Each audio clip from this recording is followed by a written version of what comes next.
सतगुरु गुरु अर्जन देव पातशाह जी दे महान वचन जो कि गौड़ी राग विच सुखमणी बाणी विच सुभाएमान हन। अज सतवीं अष्टपदी दे पहले 4 पदे विचारन दा यतन करांगे। इस अष्टपदी विच वार वार इस धरती की एक शख्सियत जिहड़ा है ते मनुख शरीर धारी पर अंदरला हिस्सा रब वर्गा है, जिसनूं गुरबाणी ने साधु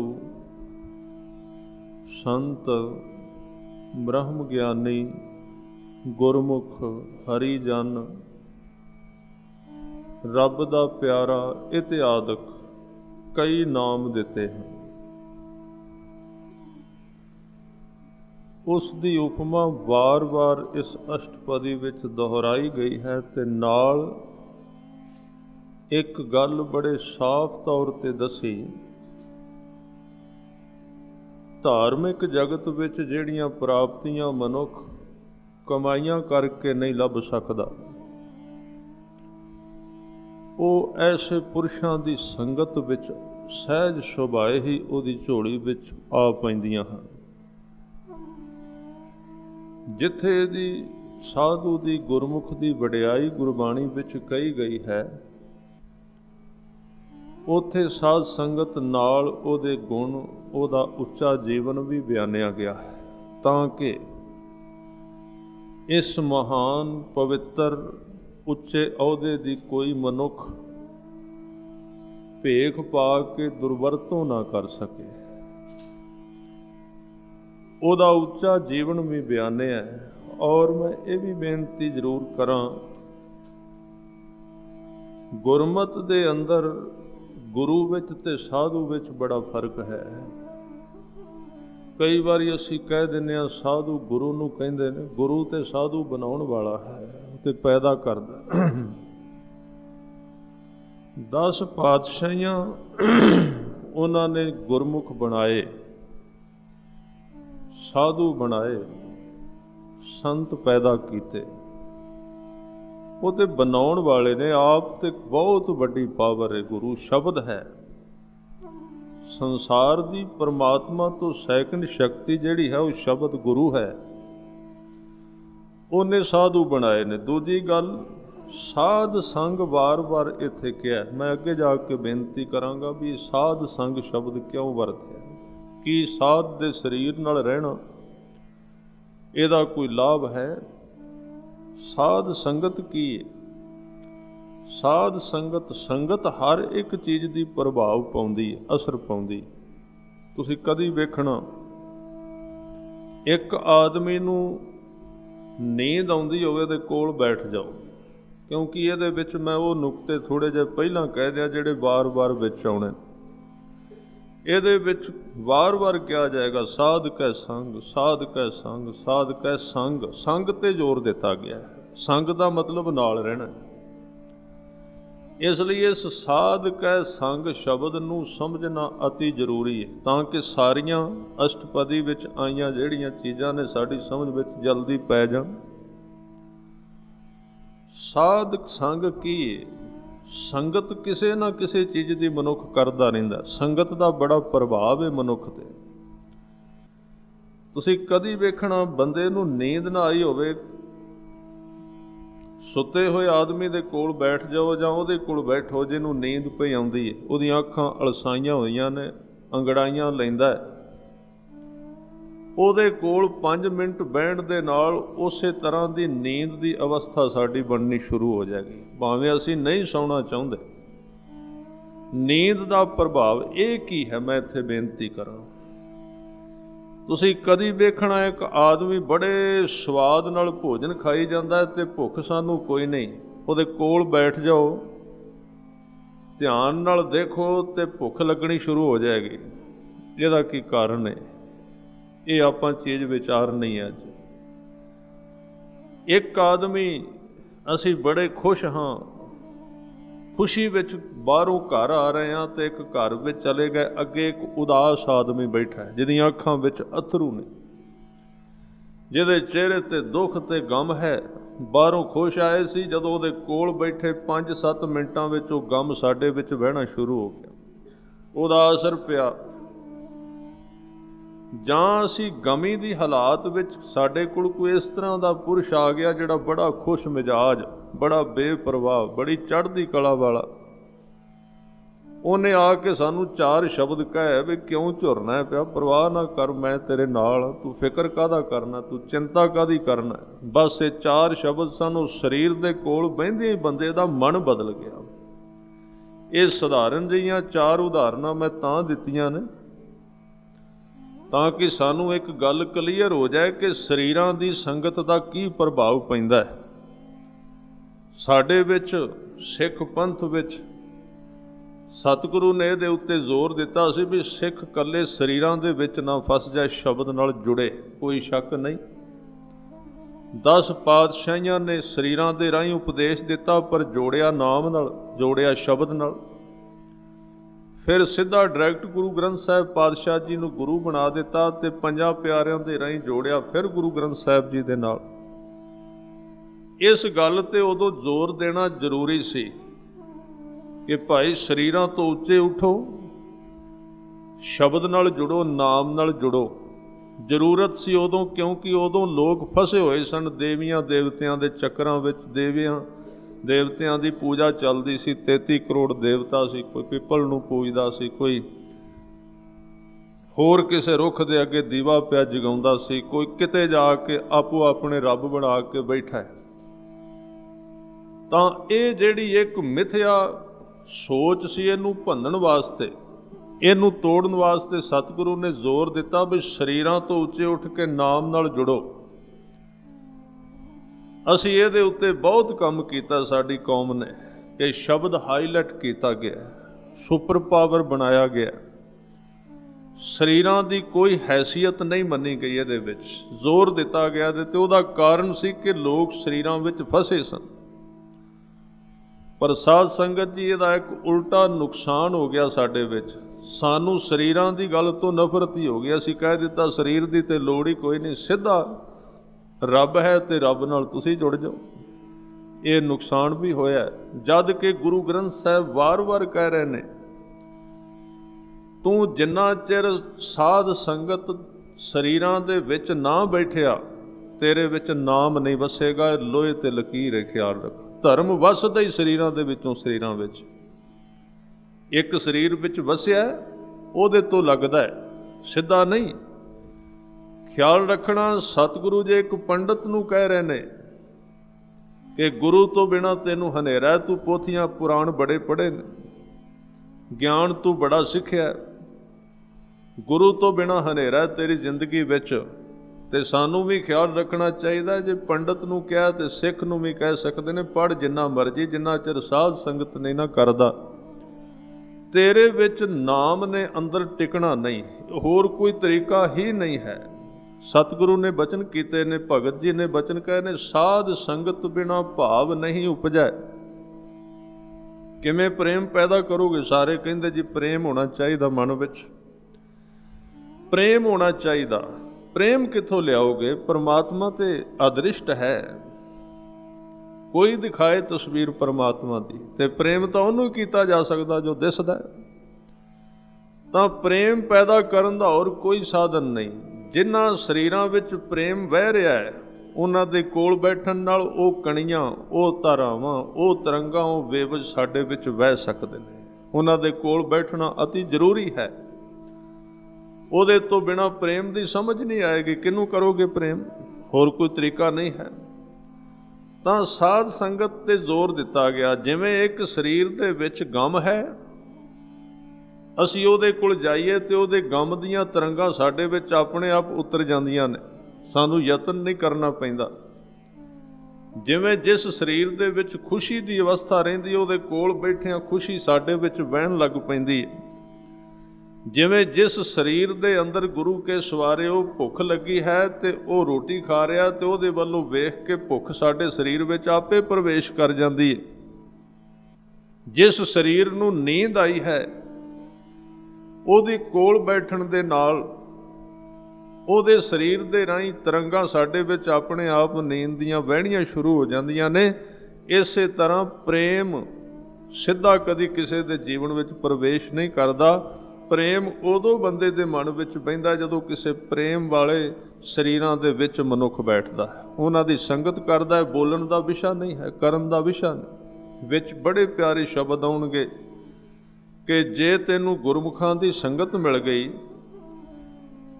ਤੇ ਘਾਲਣਾ ਦੀ ਜ਼ਰੂਰਤ ਨਹੀਂ ਪੈਂਦੀ।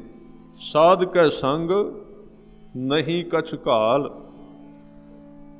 ਦਰਸ਼ਨ ਭੇਟਤ ਹੋਤ ਨਿਹਾਲ। ਘਾਲਣਾ ਕਹਿੰਦੇ ਨੇ ਮਿਹਨਤ ਨੂੰ, ਘਾਲਣਾ ਕਹਿੰਦੇ ਮੁਸ਼ੱਕਤ ਨੂੰ। ਕਹਿੰਦੇ ਜੇ ਗੁਰਮੁਖਾਂ ਦੀ ਸੰਗਤ ਮਿਲ ਗਈ, ਜਿਹੜੇ ਗੁਰੂ ਗ੍ਰੰਥ ਸਾਹਿਬ ਜੀ ਨਾਲ ਜੁੜੇ ਹੋਏ ਨੇ, ਤਾਂ ਤੈਨੂੰ ਕਰਨਾ ਕੁਝ ਨਹੀਂ ਪਏਗਾ। ਬੜੇ ਪਿਆਰੇ ਸ਼ਬਦ ਨੇ, ਖਿਆਲ ਕਰਨਾ। ਥੋੜੇ ਜਿਹੇ 2-4 ਮਿੰਟ ਇਹਦੇ ਉੱਤੇ ਲਾ ਲਈ, ਬੜੀ ਵੱਡੀ ਇਹਦੇ ਵਿੱਚ ਜੁਗਤ ਹੈ। ਸਾਧ ਕੈ ਸੰਗ ਨਹੀਂ ਕਛ ਘਾਲ। ਅਸਲ ਵਿੱਚ ਇੱਥੇ ਇਹ ਨਹੀਂ ਕਹਿ ਰਹੇ ਵੀ ਤੈਨੂੰ ਕੋਈ ਮਿਹਨਤ ਨਹੀਂ ਕਰਨੀ ਪੈਣੀ। ਇੱਥੇ ਸਤਿਗੁਰੂ ਇਸ਼ਾਰਾ ਕਰ ਰਹੇ ਨੇ, ਜਦੋਂ ਤੂੰ ਸਾਧੂ ਸੰਗਤ ਕਰਦਾ ਹੈ, ਜਦੋਂ ਤੂੰ ਗੁਰਮੁਖਾਂ ਦੀ ਸੰਗਤ ਕਰਨਾ ਹੈ, ਤੇ ਉਦੋਂ ਤੂੰ ਕੁਝ ਨਾ ਕਰੀ। ਜੇ ਤੂੰ ਆਪਣੀ ਹਿੰਮਤ ਕਰਦਾ ਰਿਹਾ ਤੇ ਉਹਨਾਂ ਦੀ ਜਿਹੜੀ ਬਖਸ਼ਿਸ਼ ਉਹ ਤੇਰੇ ਵਿੱਚ ਨਹੀਂ ਵਹੇਗੀ। ਖਿਆਲ ਰੱਖਣਾ। ਸਾਧ ਕੈ ਸੰਗ ਨਹੀਂ ਕਛ ਘਾਲ ਦਾ ਅਰਥ ਹੈ ਕੁਝ ਨਹੀਂ ਕਰਨਾ। ਤੇ ਮੈਂ ਇੱਥੇ ਬੇਨਤੀ ਕਰਦਿਆਂ ਪਹਿਲਾਂ ਵੀ ਕਈ ਵਾਰੀ ਕੀਤੀ ਹੈ, ਕਰਨਾ ਬੜਾ ਸੌਖਾ ਹੈ, ਨਾ ਕਰਨਾ ਬਹੁਤ ਔਖਾ ਹੈ। ਕਰਨਾ ਬੜਾ ਸੌਖਾ ਹੈ। ਕਿਸੇ ਨੂੰ ਲਾ ਦਿਓ 8 ਘੰਟੇ ਜਾਪ ਤੇ ਕਰ ਸਕਦਾ ਹੈ। ਕਿਸੇ ਨੂੰ ਕਹੋ ਤੂੰ 1 ਘੰਟਾ ਜਾਪ ਕਰਨਾ ਹੈ, ਕਰ ਸਕਦਾ ਹੈ। ਕਿਸੇ ਨੂੰ ਕਹੋ ਤੂੰ 1 ਘੰਟਾ ਕੁਝ ਨਹੀਂ ਕਰਨਾ, ਉਸ ਨੂੰ ਕਹੋ ਚੁੱਪ ਕਰਕੇ ਬਹਿਣਾ, ਤੇਰੇ ਵਿੱਚ ਅੰਦਰ ਖਿਆਲ ਨਹੀਂ ਚੱਲਣੇ ਚਾਹੀਦੇ, ਬਹੁਤ ਔਖਾ ਹੈ, ਨਹੀਂ ਹੋ ਸਕਦਾ। ਨਾ ਕਰਨਾ ਬੜਾ ਔਖਾ ਹੈ। ਤੇ ਪਰਮਾਤਮਾ ਨਾਲ ਸੰਬੰਧ ਜੁੜਦੇ ਹੀ ਉਦੋਂ ਨੇ ਜਿੱਦਣ ਬੰਦਾ ਕਰ ਕਰਕੇ ਥੱਕ ਜਾਂਦਾ, ਸੰਬੰਧ ਨਹੀਂ ਬਣਦੇ ਤੇ ਨਾ ਕਰਨਾ ਸ਼ੁਰੂ ਹੋ ਜਾਂਦਾ ਹੈ। ਗੱਲ ਥੋੜੀ ਜਿਹੀ ਉਲਟੀ ਲੱਗੇਗੀ ਆਪ ਜੀ, ਥੋੜੀ ਜਿਹੀ ਇਹਦੀ ਧਾਰਾ ਉਲਟੀ ਲੱਗੇਗੀ। ਉਹਦੇ ਨਾਲ ਸੰਬੰਧ ਕਰਨ ਨਾਲ ਨਹੀਂ ਹੁੰਦੇ, ਕਿਉਂਕਿ ਉਹ ਕਰਨ ਨਾਲ ਜੇ ਸਾਡੇ ਹੱਥਾਂ ਵਿੱਚ ਆ ਗਿਆ ਤੇ ਸਾਡੇ ਤੋਂ ਉੱਚਾ ਹੈ। ਸਾਹਿਬ ਕਹਿੰਦੇ ਨੇ, ਘਾਲ ਨਾ ਮਿਲਿਓ ਸੇਵ ਨਾ ਮਿਲਿਓ, ਮਿਲਿਓ ਆਏ ਅਚਿੰਤਾ। ਘਾਲ ਨਾਲ ਨਹੀਂ ਮਿਲਦਾ, ਸੇਵਾ ਨਾਲ ਨਹੀਂ ਮਿਲਦਾ, ਸਾਫ਼ ਕਹਿ ਦਿੱਤਾ। ਫਿਰ ਇਹ ਕਿਉਂ ਦਿੱਤੀਆਂ ਨੇ? ਭਾਂਡਾ ਬਣਾਉਣ ਲਈ, ਜਿਹਦੇ ਵਿੱਚ ਉਹਨੇ ਆਉਣਾ ਹੈ। ਸੇਵਾ ਸਿਮਰਨ ਮਿਹਨਤ ਸਿੱਖੀ ਦੀ ਸਿਰਫ ਇਸ ਵਾਸਤੇ ਹੈ ਕਿ ਜਿਹੜੀ ਬਖਸ਼ਿਸ਼ ਅਸੀਂ ਮੰਗ ਰਹੇ ਹਾਂ ਉਹਦੇ ਵਾਸਤੇ ਸਾਡੇ ਕੋਲ ਭਾਂਡਾ ਆ ਜਾਏ। ਅਸੀਂ ਪੁਆਣੀ ਕਾਹਦੇ ਵਿੱਚ ਹੈ? ਸਾਡੇ ਕੋਲ ਥਾਂ ਹੀ ਨਹੀਂ ਅਜੇ। ਜਿੰਨਾ ਉੱਚਾ ਗੁਰੂ ਗ੍ਰੰਥ ਸਾਹਿਬ ਜੀ ਦਾ ਗਿਆਨ ਹੈ, ਉਹਨੂੰ ਸਮਾਉਣ ਵਾਸਤੇ ਸਾਡੇ ਕੋਲ ਮਨ ਹੀ ਕੋਈ ਨਹੀਂ ਹੈ। ਮਨ ਤਿਆਰ ਨਹੀਂ ਹੋਇਆ, ਘੜਿਆ ਨਹੀਂ ਗਿਆ, ਤੇ ਕਿੱਥੇ ਪਵਾਵਾਂਗੇ? ਇਸ ਕਰਕੇ ਸਿੱਖੀ ਦੀ ਘਾਲਣਾ ਗੁਰੂ ਨੂੰ ਮਿਲਣ ਵਾਸਤੇ ਨਹੀਂ, ਸਿੱਖੀ ਦੀ ਘਾਲਣਾ ਮਨ ਨੂੰ ਤਿਆਰ ਕਰਨ ਵਾਸਤੇ ਹੈ। ਇਸ ਕਰਕੇ ਕਹਿੰਦੇ ਸਾਧ ਕੈ ਸੰਗ। ਜੇ ਤੂੰ ਸਾਧ ਸੰਗਤ ਵਿੱਚ ਬਹਿਣਾ ਸਿੱਖ ਜਾਏ ਤੇ ਫਿਰ ਤੂੰ ਇੱਕ ਕੰਮ ਉੱਥੇ ਸਿੱਖੀ, ਉੱਥੇ ਆਪਣੀ ਸਿਆਣਪ ਛੱਡ ਦੇਈਂ ਥੋੜੀ ਜਿਹੀ। ਉੱਥੇ ਤੂੰ ਛਾਂਦਣਾ ਛੱਡ ਦੇਈਂ ਗੱਲਾਂ ਨੂੰ। ਨਹੀਂ ਤੇ ਬੰਦਾ ਚੀਜ਼ਾਂ ਛਾਣ ਕੇ ਪੁਣਦਾ ਹੈ। ਤੁਸੀਂ ਕਦੀ ਖਿਆਲ ਰੱਖੋ, ਪੂਣੀ ਹੈ ਸਾਡੇ ਕੋਲ ਇੱਕ ਬੁੱਧੀ ਦੀ, ਪੂਣੀ ਲਾ ਕੇ ਰੱਖਨੇ ਆ, ਔਰ ਮਸਲਾ ਹੱਲ ਨਹੀਂ ਹੁੰਦਾ ਜ਼ਿੰਦਗੀ ਦਾ। ਬਾਣੀ ਵੀ ਮਨੁੱਖ ਪੂਣੀ ਲਾ ਕੇ, ਬਾਣੀ ਦਾ ਜਿਹੜਾ ਰਸ ਹੈ ਉੱਥੇ ਵੀ ਸਾਡੇ ਕੋਲ ਪੂਣੀ ਹੈ। ਉਹ ਪੂਣੀ ਲਾ ਕੇ ਅਸੀਂ ਪੁਣ ਕੇ ਪੀਂਦੇ ਹਾਂ ਬਾਣੀ ਨੂੰ। ਪੁਣ ਕੇ ਕਿਵੇਂ ਪੀਂਦੇ ਹਾਂ? ਜਿਹੜੀ ਬਾਣੀ ਦੀਆਂ ਤੁਕਾਂ ਸਾਡੇ ਨਾਲ ਸੰਬੰਧਿਤ ਨਹੀਂ ਹੁੰਦੀਆਂ ਉਹ ਵਿੱਚੋਂ ਅਸੀਂ ਪਾਸੇ ਕਰੀ ਜਾਂਦੇ, ਪੜ੍ਹਦੇ ਜ਼ਰੂਰ ਹਾਂ। ਜਿਹੜੀਆਂ ਤੁਕਾਂ ਸਾਨੂੰ ਮਾਫਕ ਆਉਂਦੀਆਂ ਨੇ, ਸਾਨੂੰ ਪੱਠੇ ਪਾਉਂਦੀਆਂ ਨੇ, ਇਸ ਤਰ੍ਹਾਂ ਦਾ ਗਿਆਨ ਵੀ ਹੈ, ਉਹ ਅਸੀਂ ਅੰਦਰ ਜਾਣਦੇ ਨੇ। ਤਾਂ ਇਹ ਸਮੁੱਚਾ ਹੀ ਗਿਆਨ ਦਵਾਈ ਵਿੱਚੋਂ ਛੱਡ ਕੇ ਨਹੀਂ ਖਾਧੀ ਜਾ ਸਕਦੀ, ਇਸ ਤਰ੍ਹਾਂ ਕੰਮ ਨਹੀਂ ਕਰਦੀ। ਤਾਂ ਸੱਚੇ ਪਾਤਸ਼ਾਹ ਜੀ ਇਹ ਸਮਝਾਉਣ ਦਾ ਯਤਨ ਕਰ ਰਹੇ ਨੇ ਕਿ ਤੂੰ ਸੰਗਤ ਉਹਨਾਂ ਦੀ ਕਰ। ਗੁਰੂ ਅੰਗਦ ਦੇਵ ਪਾਤਸ਼ਾਹ ਕਹਿੰਦੇ ਨੇ ਕਿ 8ਵੀਂ ਪਹਿਰੀ 7ਵੀਂ ਪਹਿਰੀ ਸਤ ਭਲਾ ਬਈਐ ਪੜ੍ਹਿਆ ਪਾਸ। ਇਹ ਪੜ੍ਹੇ ਹੋਏ ਕੌਣ ਨੇ? 7ਵੀਂ ਪਹਿਰੀ ਸਤ ਭਲਾ। ਇਹ ਪਿੱਛੇ ਆਪਾਂ ਬਾਣੀ ਵਿਚਾਰੀ ਸੀ ਬਹੁਤ ਲੰਬੀ। ਗੁਰੂ ਅੰਗਦ ਦੇਵ ਸੱਚੇ ਪਾਤਸ਼ਾਹ ਜੀ ਦੀ 63 ਸ਼ਲੋਕ ਤਕਰੀਬਨ 90 ਘੰਟੇ ਵਿੱਚ ਇਹਦੀ ਕਥਾ ਕੀਤੀ ਗਈ ਸੀ। ਉਹਦੇ ਵਿੱਚ ਸ਼ਲੋਕ ਤੇ ਆਪਾਂ ਬਹੁਤ ਲੰਬੀ ਵਿਚਾਰ ਕੀਤੀ ਸੀ ਕਿ ਗੁਰੂ ਅੰਗਦ ਦੇਵ ਸੱਚੇ ਪਾਤਸ਼ਾਹ ਜੀ ਕਹਿੰਦੇ 7ਵੀਂ ਪਹਿਰੀ ਵੈਸੇ 8 ਪੈਰ ਹੁੰਦੇ ਨੇ 24 ਘੰਟਿਆਂ ਦੇ। 8 ਪੈਰ ਯਾਨੀ ਕਿ 3 ਘੰਟੇ ਦਾ 1 ਪੈਰ ਹੁੰਦਾ, 8 ਤੀਏ 24। ਤਾਂ ਜਦੋਂ ਕਹਿੰਦੇ ਹਨ ਸਤੀ ਪੈਰੀ ਸਤ ਭਲਾ, ਜਦੋਂ 7 ਪੈਰਾਂ ਦੀ ਗੱਲ ਗੁਰੂ ਅੰਗਦ ਦੇਵ ਗੁਰੂ ਗ੍ਰੰਥ ਸਾਹਿਬ ਜੀ ਕਰਨਗੇ, ਉਹਦਾ ਮਤਲਬ ਹੋਵੇਗਾ 21 ਘੰਟਿਆਂ ਦੀ ਵਿਆਖਿਆ ਸਾਡੇ 24 ਘੰਟਿਆਂ ਵਿੱਚੋਂ 3 ਘੰਟੇ ਕੱਢ ਦਿੱਤੇ, ਪਾਸੇ ਕਰ ਦਿੱਤੇ। ਗੁਰੂ ਅੰਗਦ ਦੇਵ ਜੀ 3 ਘੰਟਿਆਂ ਨੂੰ ਸਾਈਡ ਤੇ ਕਰ ਦਿੰਦੇ ਨੇ, 21 ਘੰਟਿਆਂ ਬਾਰੇ ਕਹਿੰਦੇ ਨੇ। ਬੜਾ ਸਵਾਦਲਾ ਪ੍ਰਸ਼ਨ ਚਿੰਨ੍ਹ ਹੈ ਕਿ ਗੱਲ ਤਾਂ 8 ਪੈਰਾਂ ਦੀ ਹੈ ਜ਼ਿੰਦਗੀ ਦੀ, ਤੇ ਗੁਰੂ ਅੰਗਦ ਦੇਵ ਜੀ ਕਹਿੰਦੇ 7 ਪੈਰੀ। 7 ਪੈਰਾਂ ਦੀ ਗੱਲ ਕਿਉਂ ਕੀਤੀ? 8ਵਾਂ ਪੈਰ ਹੀ ਵਿੱਚੋਂ ਕੱਢ ਦਿੱਤਾ। ਉਹ ਕਿਉਂ ਕੱਢਿਆ, ਖਿਆਲ ਰੱਖਣਾ, ਕਿਉਂਕਿ 8ਵਾਂ ਪੈਰ, ਧਿਆਨ ਦਿਓ, ਸੰਸਾਰ ਵਾਸਤੇ ਨਹੀਂ। 8ਵਾਂ ਪੈਰ ਪਰਮਾਤਮਾ ਨੇ ਦਿੱਤਾ ਨਿਰੰਕਾਰ ਵਾਸਤੇ। 8ਵਾਂ ਪੈਰ ਯਾਨੀ ਕਿ 3 ਘੰਟੇ, ਸਵੇਰੇ ਸੂਰਜ ਚੜ੍ਹਨ ਤੋਂ ਪਹਿਲੇ ਜਿਹੜੇ 3 ਘੰਟੇ, ਉਹਨੂੰ 8ਵਾਂ ਪੈਰ ਕਹਿੰਦੇ। ਉਹ 1 ਪੈਰ ਵਿੱਚ ਕਿਹਾ ਹੀ ਨਹੀਂ। ਤੇ 7 ਪੈਰ ਗੁਰੂ ਅੰਗਦ ਦੇਵ ਜੀ ਨੇ ਤਾਂ ਬੋਲੇ ਹਨ। ਕਿਸੇ ਗੁਰਸਿੱਖ ਨੇ ਜ਼ਰੂਰ ਬੇਨਤੀ ਕੀਤੀ ਹੈ ਕਿ ਮਹਾਰਾਜ ਤੁਹਾਡੇ ਹੁਕਮ ਦੇ ਅਨੁਸਾਰ ਮੈਂ 1 ਪੈਰ ਨਿਤਨੇਮ ਕਰਨਾ।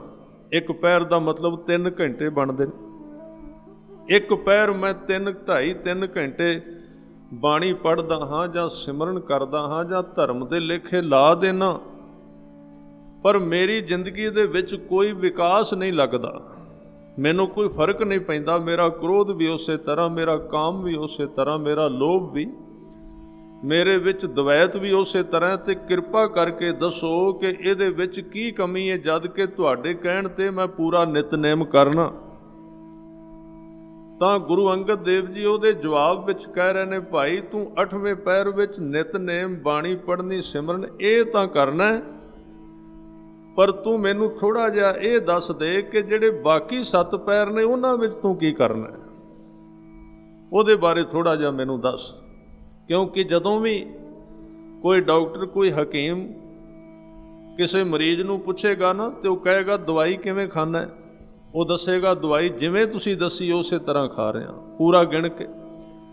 ਫਿਰ ਡਾਕਟਰ ਕਹੇਗਾ ਵੀ ਦਵਾਈ ਖਾਣ ਤੋਂ ਜਿਹੜਾ ਬਿਨਾਂ ਸਮਾਂ ਉਹਦੇ ਵਿੱਚ ਤੂੰ ਕੀ ਖਾਣਾ ਹੈ, ਕਿਤੇ ਉਹਦੇ ਵਿੱਚ ਕੋਈ ਇਸ ਤਰ੍ਹਾਂ ਦਾ ਨੈਗੇਟਿਵ ਗਲਤ ਤੇ ਨਹੀਂ ਖਾ ਰਿਹਾ ਜਿਹੜਾ ਦਵਾਈ ਨੂੰ ਕੰਮ ਨਹੀਂ ਕਰਨ ਦੇ ਰਿਹਾ। ਉੱਥੇ ਜਵਾਬ ਦੇਣਾ ਔਖਾ ਹੋ ਜਾਏਗਾ। ਬਸ ਇਹਦਾ ਜਵਾਬ ਸਾਡੇ ਕੋਲ ਵੀ ਨਹੀਂ ਹੈ।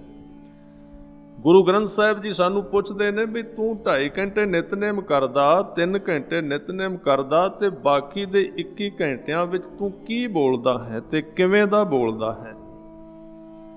ਬਾਕੀ ਦੇ 21 ਘੰਟਿਆਂ ਵਿੱਚ ਤੂੰ ਇਹਨਾਂ ਅੱਖਾਂ ਨਾਲ ਕੀ ਵੇਖਦਾ ਹੈ ਤੇ ਕਿਹੜੇ ਭਾਵ ਨਾਲ ਦੇਖਦਾ ਹੈ? ਉਹਨਾਂ 7 ਪੈਰਾਂ ਵਿੱਚ ਤੂੰ ਕੀ ਸੁਣਦਾ ਹੈ? ਹੱਥਾਂ ਨਾਲ ਕੰਮ ਕਿਹੜਾ ਕਰਦਾ ਹੈ? ਤੇਰਾ ਵਿਹਾਰ ਕਿਵੇਂ ਦਾ ਹੈ?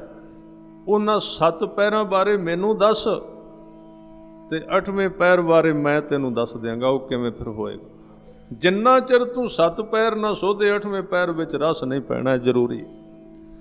8ਵਾਂ ਪੈਰ ਤੇ ਸਿੱਟਾ ਹੈ। ਜਿਵੇਂ ਕੋਈ ਜ਼ਿਮੀਂਦਾਰ ਫਸਲ ਬੀਜਦਾ ਤੇ 4 ਮਹੀਨੇ ਮਿਹਨਤ ਕਰਦਾ ਤੇ ਸਿੱਟਾ ਤੇ 15 ਦਿਨਾਂ ਵਿੱਚ ਆ ਜਾਂਦਾ ਹੈ, ਉਹਨੂੰ 4 ਮਹੀਨੇ ਨਹੀਂ ਲੱਗਦੇ।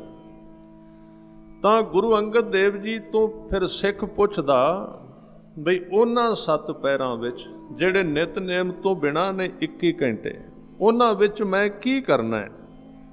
ਤਾਂ ਜਿੱਥੇ ਉਸ ਥਾਂ ਤੇ ਹੋਰ ਬੜਾ ਕੁਝ ਗੁਰਬਾਣੀ ਵਿੱਚ ਦੱਸਿਆ ਵੀ ਸਿੱਖ ਨੇ ਉਹ 21 ਘੰਟੇ ਕਿਵੇਂ ਬਿਤਾਉਣੇ ਨੇ, ਉਹਦੇ ਵਿੱਚ ਇੱਕ ਇਹਦੇ ਤੇ ਜ਼ੋਰ ਦਿੱਤਾ। ਉਹਨਾਂ ਨੇ ਕਹਿਣ ਲੱਗੇ, 7 ਪੈਰੀ ਸਤ ਭਲਾ ਬਈਐ ਪੜ੍ਹਿਆ ਪਾਸ। ਉਹਨਾਂ 7 ਪੈਰਾਂ ਵਿੱਚ ਤੂੰ ਸੰਗਤ ਸ਼ੁੱਧ ਕਰਨੀ ਹੈ, ਇਹਦੇ ਉੱਤੇ ਜ਼ੋਰ ਦਿੱਤਾ ਗਿਆ। ਸੰਗਤ ਸ਼ੁੱਧ ਕਰਨੀ ਹੈ। ਇਹਨਾਂ 7 ਪੈਰਾਂ ਵਿੱਚ ਤੂੰ ਇੱਕੋ ਹੀ ਕੰਮ ਕਰਨਾ ਹੈ, ਤੇ ਸੰਗਤ ਦਾ ਸੰਬੰਧ ਸੁਣਨ ਨਾਲ ਵੀ ਹੈ, ਸੰਗਤ ਦਾ ਸੰਬੰਧ ਵੇਖਣ ਨਾਲ ਵੀ, ਸੰਗਤ ਦਾ ਸੰਬੰਧ ਬੋਲਣ ਨਾਲ ਵੀ ਹੈ। ਸਾਰਾ ਸੰਬੰਧ ਸੰਗਤ ਦਾ ਹੀ ਹੈ। ਕਿਉਂਕਿ ਜ਼ਰੂਰੀ ਨਹੀਂ ਅਸੀਂ ਕਿਸੇ ਆਦਮੀ ਦੀ ਸੰਗਤ ਕਰੀਏ। ਹੁਣ ਤੇ ਸਾਧਨ ਹੀ ਬੜੇ ਨੇ। ਹੁਣ ਤਾਂ ਸਿੱਧਾ ਤੁਸੀਂ ਆਪਣਾ ਲੈਪਟਾਪ ਖੋਲੋ, ਸੰਗਤ ਜਿਹੜੀ ਮਰਜ਼ੀ ਕਰ ਲਓ, ਕਰ ਸਕਦਾ ਆਦਮੀ, ਸਾਰੇ ਸੰਸਾਰ ਨਾਲ ਸੰਗਤ ਕਰ ਸਕਦਾ। ਟੀਵੀ ਖੋਲੋ, ਉਹਦੇ ਨਾਲ ਸੰਗਤ ਕਰ ਲਓ, ਨਾਵਲ ਪੜ੍ਹੋ, ਅਖਬਾਰ ਵੇਖੋ, ਜੋ ਮਰਜ਼ੀ, ਉਹ ਖਿੱਚ ਲਏਗਾ। ਸਾਡਾ ਮਨ ਜਿਹੜਾ ਚੁੰਬਕ ਵਰਗਾ ਉਹਦਾ ਸਵਰੂਪ ਹੈ। ਮਨ ਦੀ ਜਿਹੜੀ ਸਵਰੂਪ ਜਿਹੜੀ ਸ਼ਕਤੀ ਹੈ ਉਹ ਚੁੰਬਕ ਵਰਗੀ ਹੈ। ਉਹਨੂੰ ਇਹ ਨਹੀਂ ਕਹਿਣਾ ਪੈਂਦਾ ਵੀ ਤੂੰ ਇਹ ਚੁੰਬਕ ਨੂੰ ਕਿ ਤੂੰ ਇੱਥੇ ਪਈ ਹੈ, ਕਿਹੜੇ ਲੋਹੇ ਨੂੰ ਖਿੱਚੇਂਗੀ ਕਿਹੜੇ ਨੂੰ ਨਹੀਂ। ਉਹਨੇ ਖਿੱਚੀ ਹੀ ਜਾਣਾ, ਜਿਹੜਾ ਟੁਕੜਾ ਆਇਆ ਉਹਨੂੰ ਖਿੱਚ ਲਏਗਾ ਮਨ। ਉਹਨੇ ਨਹੀਂ ਨਾ ਕਰਨੀ, ਖਿਆਲ ਰੱਖਣਾ। ਅਸੀਂ ਕਈ ਵਾਰੀ ਕਹਿੰਦੇ ਸਾਡਾ ਮਨ ਸਟਰੋਂਗ ਹੈ, ਅਸੀਂ ਜਿੱਥੇ ਮਰਜ਼ੀ ਜਾਈਏ, ਜੋ ਮਰਜ਼ੀ ਦੇਖੀਏ, ਜੋ ਮਰਜ਼ੀ। ਨਹੀਂ, ਜਿੰਨਾ ਚਿਰ ਅੰਦਰ ਮਨ ਹਾਵੀ ਹੈ ਜੀਵਨ ਤੇ, ਉਹਨਾਂ ਚਿਰ ਅਸੀਂ ਜਿੱਥੋਂ ਦੀ ਮਨ ਨੂੰ ਲੰਘਾਵਾਂਗੇ, ਜਿਵੇਂ ਚੁੰਬਕ ਨੂੰ ਜਿੱਥੋਂ ਲੰਘਾਉਂਦੇ ਉਹ ਟੁਕੜੇ ਖਿੱਚ ਲੈਂਦੀ ਹੈ। ਜਿਹੜਾ ਵੀ ਆਇਆ, ਜਿਵੇਂ ਦਾ ਲੋਹਾ ਆਇਆ, ਉਹਨੇ ਇਹ ਨਹੀਂ ਵੇਖਣਾ ਵੀ ਸਰੂਪ ਕੀ ਇਹਦਾ। ਤਾਂ ਫਿਰ ਸਤਿਗੁਰੂ ਨੇ ਇਹਦੇ ਉੱਤੇ ਜ਼ੋਰ ਦਿੱਤਾ ਹੈ ਕਿ ਉਹ ਜਿਹੜੇ 7 ਪਹਿਰ ਨੇ, ਉਹਦੇ ਵਿੱਚ ਤੂੰ ਉਹਨਾਂ ਕੋਲ ਬੈਠਿਆ ਕਰ। ਬਈਆ ਪੜ੍ਹਿਆ ਪਾਸ, ਪੜ੍ਹੇ ਕੌਣ ਨੇ? ਭੱਟਾਂ ਨੂੰ ਪੁੱਛੋ, ਦੱਸਦੇ ਨੇ ਗੁਰੂ ਅਮਰਦਾਸ ਜੀ ਵੀ ਪੜ੍ਹੇ ਨੇ। ਕੀ ਪੜ੍ਹੇ ਨੇ? ਤੈਂ ਪੜ੍ਹਿਓ ਇੱਕ, ਮਨ ਧਰਿਓ ਇੱਕ ਕਰ ਇੱਕ ਪਛਾਣਿਓ। ਤੇ ਪੜ੍ਹਿਆਂ ਦੇ ਕੋਲ ਬਹਿਣਾ, ਅਸੀਂ ਕਵਾਂਗੇ ਸਾਰਾ ਦਿਨ ਕਿਵੇਂ ਬਈਏ, ਕੰਮ ਵੀ ਕਰਨਾ ਹੈ। ਵੈਸੇ ਗੁਰਮੁਖਾਂ ਦੇ ਬਹੁਤ ਵੱਡੇ ਤਜਰਬੇ ਨੇ।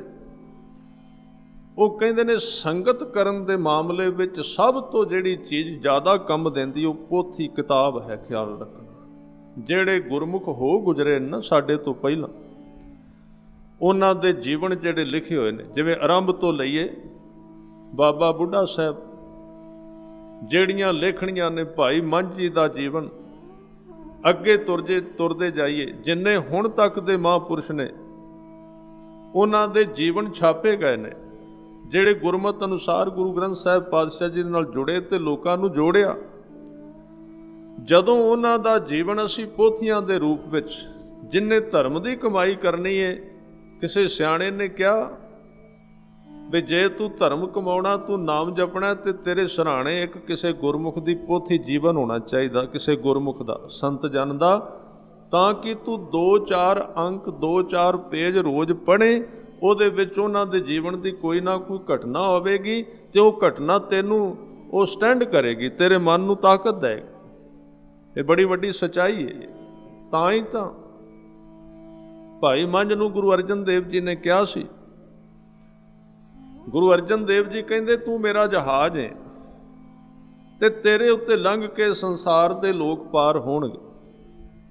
ਪੁੱਛਿਆ ਮਹਾਰਾਜ ਤੁਹਾਡੇ ਇਹਨਾਂ ਸ਼ਬਦਾਂ ਦੀ ਵਿਆਖਿਆ ਸਮਝ ਨਹੀਂ ਆਈ, ਕਿਉਂਕਿ ਮੈਂ ਬੇਨਤੀ ਕਰਾਂ, ਜੋ ਕੁਝ ਸਤਿਗੁਰੂ ਨੇ ਬੋਲਿਆ ਉਹਦੀ ਸਮਝ ਦੀ ਉਸ ਉਚਾਈ ਤੱਕ ਸਾਡੀ ਬੁੱਧੀ ਨਹੀਂ ਜਾਂਦੀ। ਉਹਨਾਂ ਨੇ ਕਿਹਾ ਮੰਝ ਤੂੰ ਜਹਾਜ਼, ਤੇਰੇ ਉੱਤੇ ਚੜ੍ਹ ਚੜ੍ਹ ਕੇ ਸਿੱਖ ਮੇਰੇ ਤੱਕ ਆਉਣਗੇ, ਤੂੰ ਪੁਲ ਬਣ ਗਿਆ, ਤੂੰ ਜਹਾਜ਼ ਬਣ ਗਿਆ। ਮਹਾਰਾਜ ਜਹਾਜ਼ ਕਿਵੇਂ? ਕਹਿਣ ਲੱਗੇ ਮੰਝ ਜਿਹੜੀ ਤੂੰ ਕਮਾਈ ਕੀਤੀ ਹੈ ਨਾ, ਆਉਣ ਵਾਲੇ ਸਮੇਂ ਵਿੱਚ ਜਦੋਂ ਕਿਸੇ ਸਿੱਖ ਦਾ ਮਨ ਡੋਲੇਗਾ ਨਾ, ਸਿੱਖੀ ਕਮਾਉਂਦਿਆਂ ਕਮਾਉਂਦਿਆਂ ਬੇਵਿਸ਼ਵਾਸੀ ਆਵੇਗੀ, ਜਦੋਂ ਤੇਰਾ ਜੀਵਨ ਪੜ੍ਹੇਗਾ ਜਾਂ ਤੇਰੀ ਸੇਵਾ ਨੂੰ ਸੁਣੇਗਾ, ਤੇਰੇ ਜੀਵਨ ਨੂੰ, ਤੇਰੀ ਸਾਖੀ ਨੂੰ, ਉਹਦਾ ਟੁੱਟਿਆ ਹੋਇਆ ਮਨ ਫਿਰ ਸ਼ਕਤੀ ਨਾਲ ਭਰਿਆ ਜਾਏਗਾ, ਉਹ ਖਿੱਚ ਲਏਗਾ ਤੇਰੇ ਵਿੱਚੋਂ ਸ਼ਕਤੀ। ਇਸ ਤਰ੍ਹਾਂ ਸੰਗਤ ਸਭ ਤੋਂ ਵੱਧ ਜਿਹੜੀ ਸੰਗਤ ਪ੍ਰਭਾਵ ਪਾਉਂਦੀ, ਸਾਧ ਸੰਗਤ ਤੋਂ ਜੀਵਨੀਆਂ ਪੜ੍ਹਨ ਦੀ ਪ੍ਰਭਾਵ ਪਾਉਂਦੀ ਹੈ। ਜੇ ਕਿਸੇ ਨੇ ਗੁਰਮਤਿ ਦੇ ਰਸਤੇ ਤੇ ਚੱਲਣਾ ਹੈ ਤੇ ਉਹਦੇ ਕੋਲ ਇਹ ਪੋਥੀਆਂ ਗੁਰਮੁਖਾਂ ਦੇ ਜੀਵਨ ਦੀਆਂ ਹੋਣੀਆਂ ਅਤ ਜ਼ਰੂਰੀ ਨੇ। ਜਿਵੇਂ ਦੇ ਲੋਕਾਂ ਨੂੰ ਪੜ੍ਹਾਂਗੇ ਉਵੇਂ ਦਾ ਪ੍ਰਭਾਵ ਮਨ ਤੇ ਬਣੇਗਾ। ਜੇ ਹੁਣ ਪੜ੍ਹਦੇ ਬਾਣੀ ਹਾਂ, ਪੜ੍ਹਦੇ ਨਿਤਨੇਮ ਹਾਂ, ਤੇ ਅਸੀਂ ਵੇਖਣੇ ਜਿਹੜੇ ਫਿਲਮ ਦੇ ਐਕਟਰਸ ਨੇ ਉਹਨਾਂ ਦੇ ਅਸੀਂ ਟਾਕ ਸ਼ੋਅ ਵੇਖਣੇ ਨੇ, ਸਾਨੂੰ ਪਤਾ ਹੈ ਫਲਾਣਾ ਸੀਰੀਅਲ ਕਿਸ ਵੇਲੇ ਆਉਣਾ ਹੈ, ਇੱਕ ਇੱਕ ਆਦਮੀ ਦਾ ਨਾਮ ਚੇਤੇ ਹੈ, ਹਰ ਇੱਕ ਚੀਜ਼ ਨੂੰ ਅਸੀਂ ਚੰਗੀ ਤਰ੍ਹਾਂ ਕੋਖ ਕੇ ਅੰਦਰ ਸਟੋਰ ਕੀਤਾ ਹੋਇਆ ਮਨ ਦੇ ਵਿੱਚ। ਤਾਂ ਜਦੋਂ ਸਾਡਾ ਵੇਖਣਾ ਸੁਣਨਾ ਹੋਰ ਪ੍ਰਕਾਰ ਦਾ ਹੈ ਤੇ ਕੰਮ ਅਸੀਂ ਹੋਰ ਕਰ ਰਹੇ ਹਾਂ, ਤੇ ਜੀਵਨ ਵਿੱਚ ਇੱਕ ਅੰਦਰ ਐਕਸੀਡੈਂਟ ਹੋ ਜਾਂਦਾ ਹੈ, ਆਪਸ ਵਿੱਚ ਟਕਰਾਅ ਹੋ ਜਾਂਦਾ, ਮਨ ਦੇ ਦੋ ਹਿੱਸੇ ਹੋ ਜਾਂਦੇ। ਤਾਂ ਇਸ ਤਰ੍ਹਾਂ ਦਾ ਮਨ ਕਦੀ ਵੀ ਕਿਸੇ ਕਾਰਜ ਵਿੱਚ ਕਾਮਯਾਬ ਨਹੀਂ ਹੋ ਸਕਦਾ। ਔਰ ਉਹ ਧਾਰਮਿਕ ਵਿਅਕਤੀ ਵਖੇਪ ਵਿੱਚ, ਤਰਕ ਵਿੱਚ, ਟਕਰਾਅ ਵਿੱਚ ਰਹਿੰਦਾ, ਉਹਦਾ ਮਨ ਦੁੱਖ ਵਿੱਚ ਰਹਿੰਦਾ ਹੈ। ਤਾਂ ਜਿਨ੍ਹਾਂ ਨੇ ਇਸ ਰਾਹ 'ਤੇ, ਮੈਂ ਤਾਂ ਇਹ ਥੋੜ੍ਹੀਆਂ ਜਿਹੀਆਂ ਉਦਾਹਰਨਾਂ ਪਹਿਲਾਂ ਤਾਂ ਦੇ ਰਿਹਾ ਸੀ कि ये सारी अष्टपदी गुरमुखां दी संगत दी व्याख्या करेगी कि जे तुसी इस मार्ग ते जाना है तो साध कै संग वार वार साध कै संग, ये 7वीं अष्टपदी कहेगी। और इस साध शब्द के अर्थ सारे ही टीकाकारां ने गुरमुख कीते ने, साधु कीते ने, संत कीते, गुरु अर्थ किसे ने कीते। सारे टीकाकारां नूं पढ़ के वेख लो। हाँ, जिहड़े आ नवे नवे थोड़े जिहे व्याख्याकार आए ने, उन्होंने पता नहीं कोई मुतालिया नहीं किया गुरमत का, अपने ड्राइंग रूम के विचों ही व्याख्या सीखी है, तो वो ये अर्थ भावें कुछ करन वखरी गल, पर जिहड़े सीने बसीने अर्थ आ रहे ने, जिन्नियां अष्टपदियां आउणगियां जिहदे विच गुरमुख ब्रह्म ज्ञानी जां संत नाम आएगा, ਉਹਦੇ ਵਿੱਚ ਸਾਫ਼ ਕਰ ਦਿੱਤਾ ਗਿਆ ਕਿ ਇਹ ਲਫ਼ਜ਼ ਗੁਰਮੁਖ ਪਦਵੀ ਗੁਰਮੁਖਾਂ ਵਾਸਤੇ ਹੈ ਜਿਨ੍ਹਾਂ ਨੇ ਗੁਰਮਤ ਨੂੰ ਗੁਰੂ ਕੇ ਮਾਰਗ ਤੇ ਚੱਲ ਕੇ ਕਮਾਇਆ ਹੈ। ਤਾਂ ਇਸ ਸਾਰੀ ਅਸ਼ਟਪਦੀ ਵਿੱਚ ਜੋ ਵਿਸ਼ੇਸ਼ਤਾ ਹੈ ਉਹ ਹੈ ਸਾਧ ਕੈ ਸੰਗ। ਇਹਦਾ ਭਾਵ ਹੈ ਜੋ ਨਾਮੁਮਕਿਨ ਹੈ, ਕਮਜ਼ੋਰ ਆਦਮੀ ਹੈ ਧਰਮ ਦੇ ਮਾਰਗ ਤੇ, ਜਦੋਂ ਉਹ ਸਾਧ ਸੰਗਤ ਦੁਆਰਾ ਇਸ ਮਾਰਗ ਤੇ ਤੁਰਦਾ ਹੈ ਤੇ ਉਹਨੂੰ ਅਤ ਸ਼ਕਤੀ ਮਿਲ ਜਾਂਦੀ, ਤਾਕਤ ਮਿਲ ਜਾਂਦੀ ਹੈ।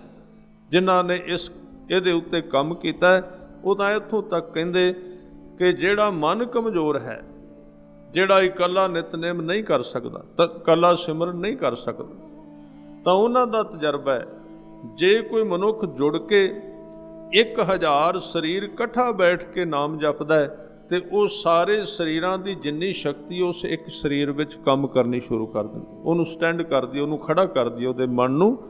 ਤਾਂ ਇਸ ਵਿਸ਼ੇ ਨੂੰ ਭਾਵੇਂ ਕਿ ਮੈਂ ਇਹਦੇ ਉੱਤੇ ਹੋਰ ਬਹੁਤ ਲੰਬਾ ਨਹੀਂ ਬੋਲਾਂਗਾ, ਕਿਉਂਕਿ ਇਹਦੇ ਅਖਰੀ ਅਰਥ ਅੱਧੀ ਅਸ਼ਟਪਦੀ ਦੇ ਆਪਾਂ ਕਰਨੇ ਨੇ। ਸਤਿਗੁਰੂ ਬਖਸ਼ੇ ਹੋਏ ਰੱਬ ਦੇ ਪਿਆਰਿਆਂ ਦੀ ਵਿਆਖਿਆ ਇਸ ਸ਼ਲੋਕ ਤੋਂ ਸ਼ੁਰੂ ਕਰਦੇ ਨੇ। ਕਹਿੰਦੇ ਅਗੰਮ ਅਗਾਧ ਪਾਰ ਬ੍ਰਹਮ ਸੋਏ। ਅਗੰਮ ਦਾ ਅਰਥ ਹੈ ਜਿਹਦੇ ਤੱਕ ਅਸੀਂ ਪਹੁੰਚ ਨਹੀਂ ਸਕਦੇ। ਗੰਮ ਦਾ ਅਰਥ ਹੈ ਪਹੁੰਚਣਾ, ਗਮਤਾ ਕਰਨੀ। ਅੱਗੇ ਜਦੋਂ ਨੈਗੇਟਿਵ ਆ ਗਿਆ, ਐੜਾ ਆ ਗਿਆ, ਉਹਦੇ ਅਰਥ ਹੋਏ ਕਿ ਜਿਹਦੇ ਤੱਕ ਪਹੁੰਚਿਆ ਨਹੀਂ ਜਾ ਸਕਦਾ। ਅਗਾਧ, ਜਿਹਨੂੰ ਆਪਣੇ ਹੱਥਾਂ ਵਿੱਚ ਨਹੀਂ ਲਿਆ ਜਾ ਸਕਦਾ, ਹੁਣ ਉਹਨੂੰ ਕਿਵੇਂ ਪ੍ਰਾਪਤ ਕਰੀਏ? ਇਸ਼ਾਰਾ ਇੱਥੇ ਹੀ ਕਰ ਦਿੱਤਾ ਕਿ ਇਹ ਪਰਮਾਤਮਾ ਦੇ ਮਾਰਗ ਤੇ ਤੁਰਨ ਵਾਲੇ ਮਨੁੱਖ ਜਿਹਦੇ ਖੋਜ ਵਿੱਚ ਤੂੰ ਨਿਕਲਿਆ, ਉਹਦੇ ਤੱਕ ਅੱਜ ਤੱਕ ਕੋਈ ਨਹੀਂ ਪਹੁੰਚਿਆ, ਉਹ ਤੇਰੇ ਤੱਕ ਪਹੁੰਚੇਗਾ। ਉਹਦੇ ਤੱਕ ਅੱਜ ਤੱਕ ਕੋਈ ਨਹੀਂ ਗਿਆ। ਤਵਾਰੀਖ ਨੂੰ ਫੋਲ ਕੇ ਦੇਖੋ, ਉਹ ਅਗੰਮ ਹੈ। ਤਾਂ ਇਹ ਜਿਹੜਾ ਸ਼ਬਦ ਹੈ ਅਗੰਮ, ਇਹ ਧਾਰਮਿਕ ਜਿਹੜਾ ਮਨੁੱਖ ਅਭਿਆਸ ਵਿੱਚ ਤੁਰਿਆ, ਉਹਦੇ ਇੱਕ ਝੂਠੇ ਅਹੰਕਾਰ ਨੂੰ ਤੋੜ ਦਿੰਦਾ ਸ਼ੁਰੂ ਵਿੱਚ ਕਿ ਤੂੰ ਖੁਦ ਆਪਣੀ ਮਿਹਨਤ ਨਾਲ ਉਹਨੂੰ ਪਕੜ ਸਕੇਗਾ। ਉਹਦੇ ਹੰਕਾਰ ਨੂੰ ਨਸ਼ਟ ਕਰ ਦਿੰਦਾ ਸ਼ੁਰੂ ਵਿੱਚ। ਤਾਂ ਇੱਥੇ ਕਹਿੰਦੇ ਅਗੰਮ ਅਗਾਧ ਪਾਰ ਬ੍ਰਹਮ ਸੋਏ।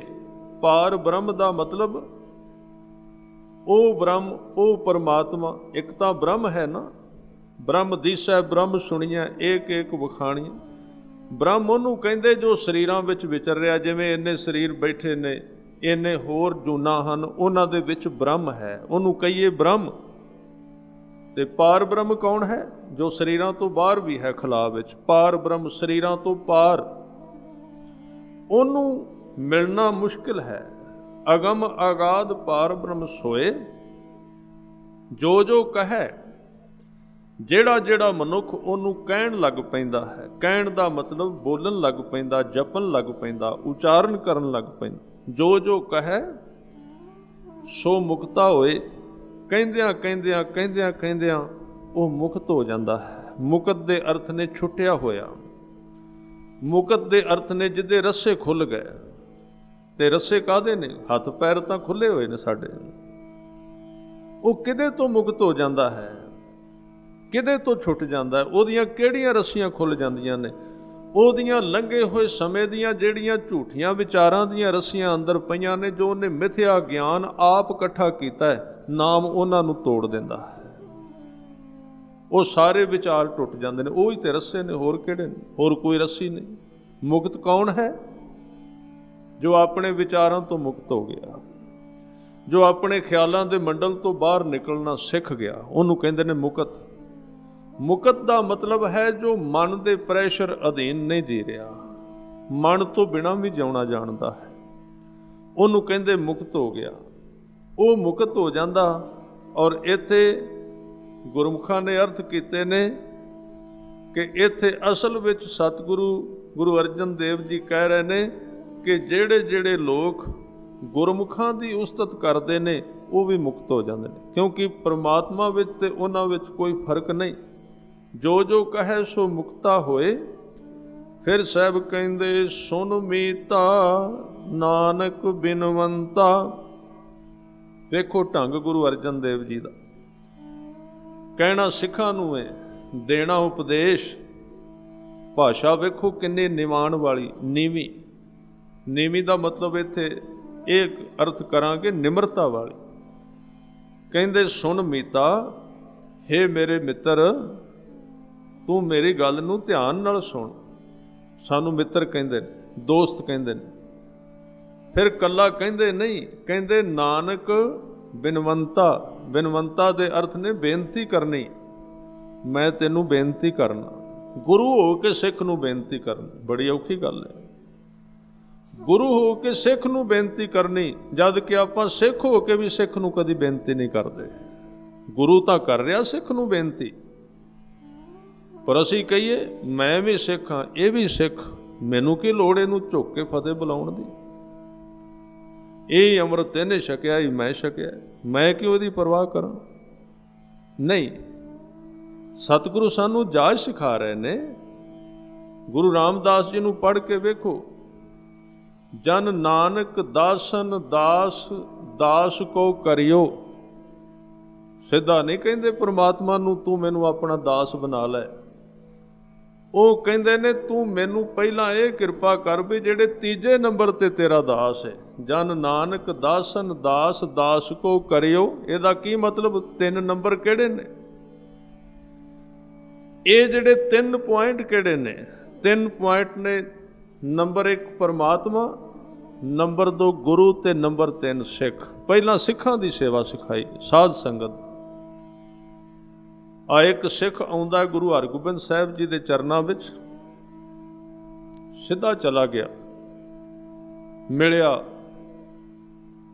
ਗੁਰੂ ਸਾਹਿਬ ਨੂੰ ਬੇਨਤੀ ਕੀਤੀ ਤੁਹਾਡੇ ਕੋਲ ਰਹਿਣਾ ਚਾਹੁੰਦਾ। ਹਜ਼ੂਰ ਕਹਿੰਦੇ ਰਹੋ।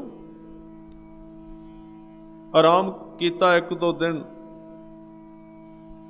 ਤਾਂ ਜਿਨ੍ਹਾਂ ਨੂੰ ਗੁਰੂ ਹਰਗੋਬਿੰਦ ਸਾਹਿਬ ਜੀ ਨੇ ਕੁਝ ਗੁਰਸਿੱਖਾਂ ਦੀ ਡਿਊਟੀ ਲਾਈ ਸੀ ਵੀ ਤੁਸਾਂ ਸੰਗਤ ਤੋਂ ਸੇਵਾ ਕਰਾਉਣੀ, ਤੁਸੀਂ ਇੱਥੋਂ ਦੇ ਇਉਂ ਕਹਿ ਲਓ ਵੀ ਜਥੇਦਾਰ ਕਹਿ ਲਓ ਜਾਂ ਸੇਵਾਦਾਰ, ਕਿ ਜ਼ਿੰਮੇਵਾਰੀ ਤੁਹਾਡੀ।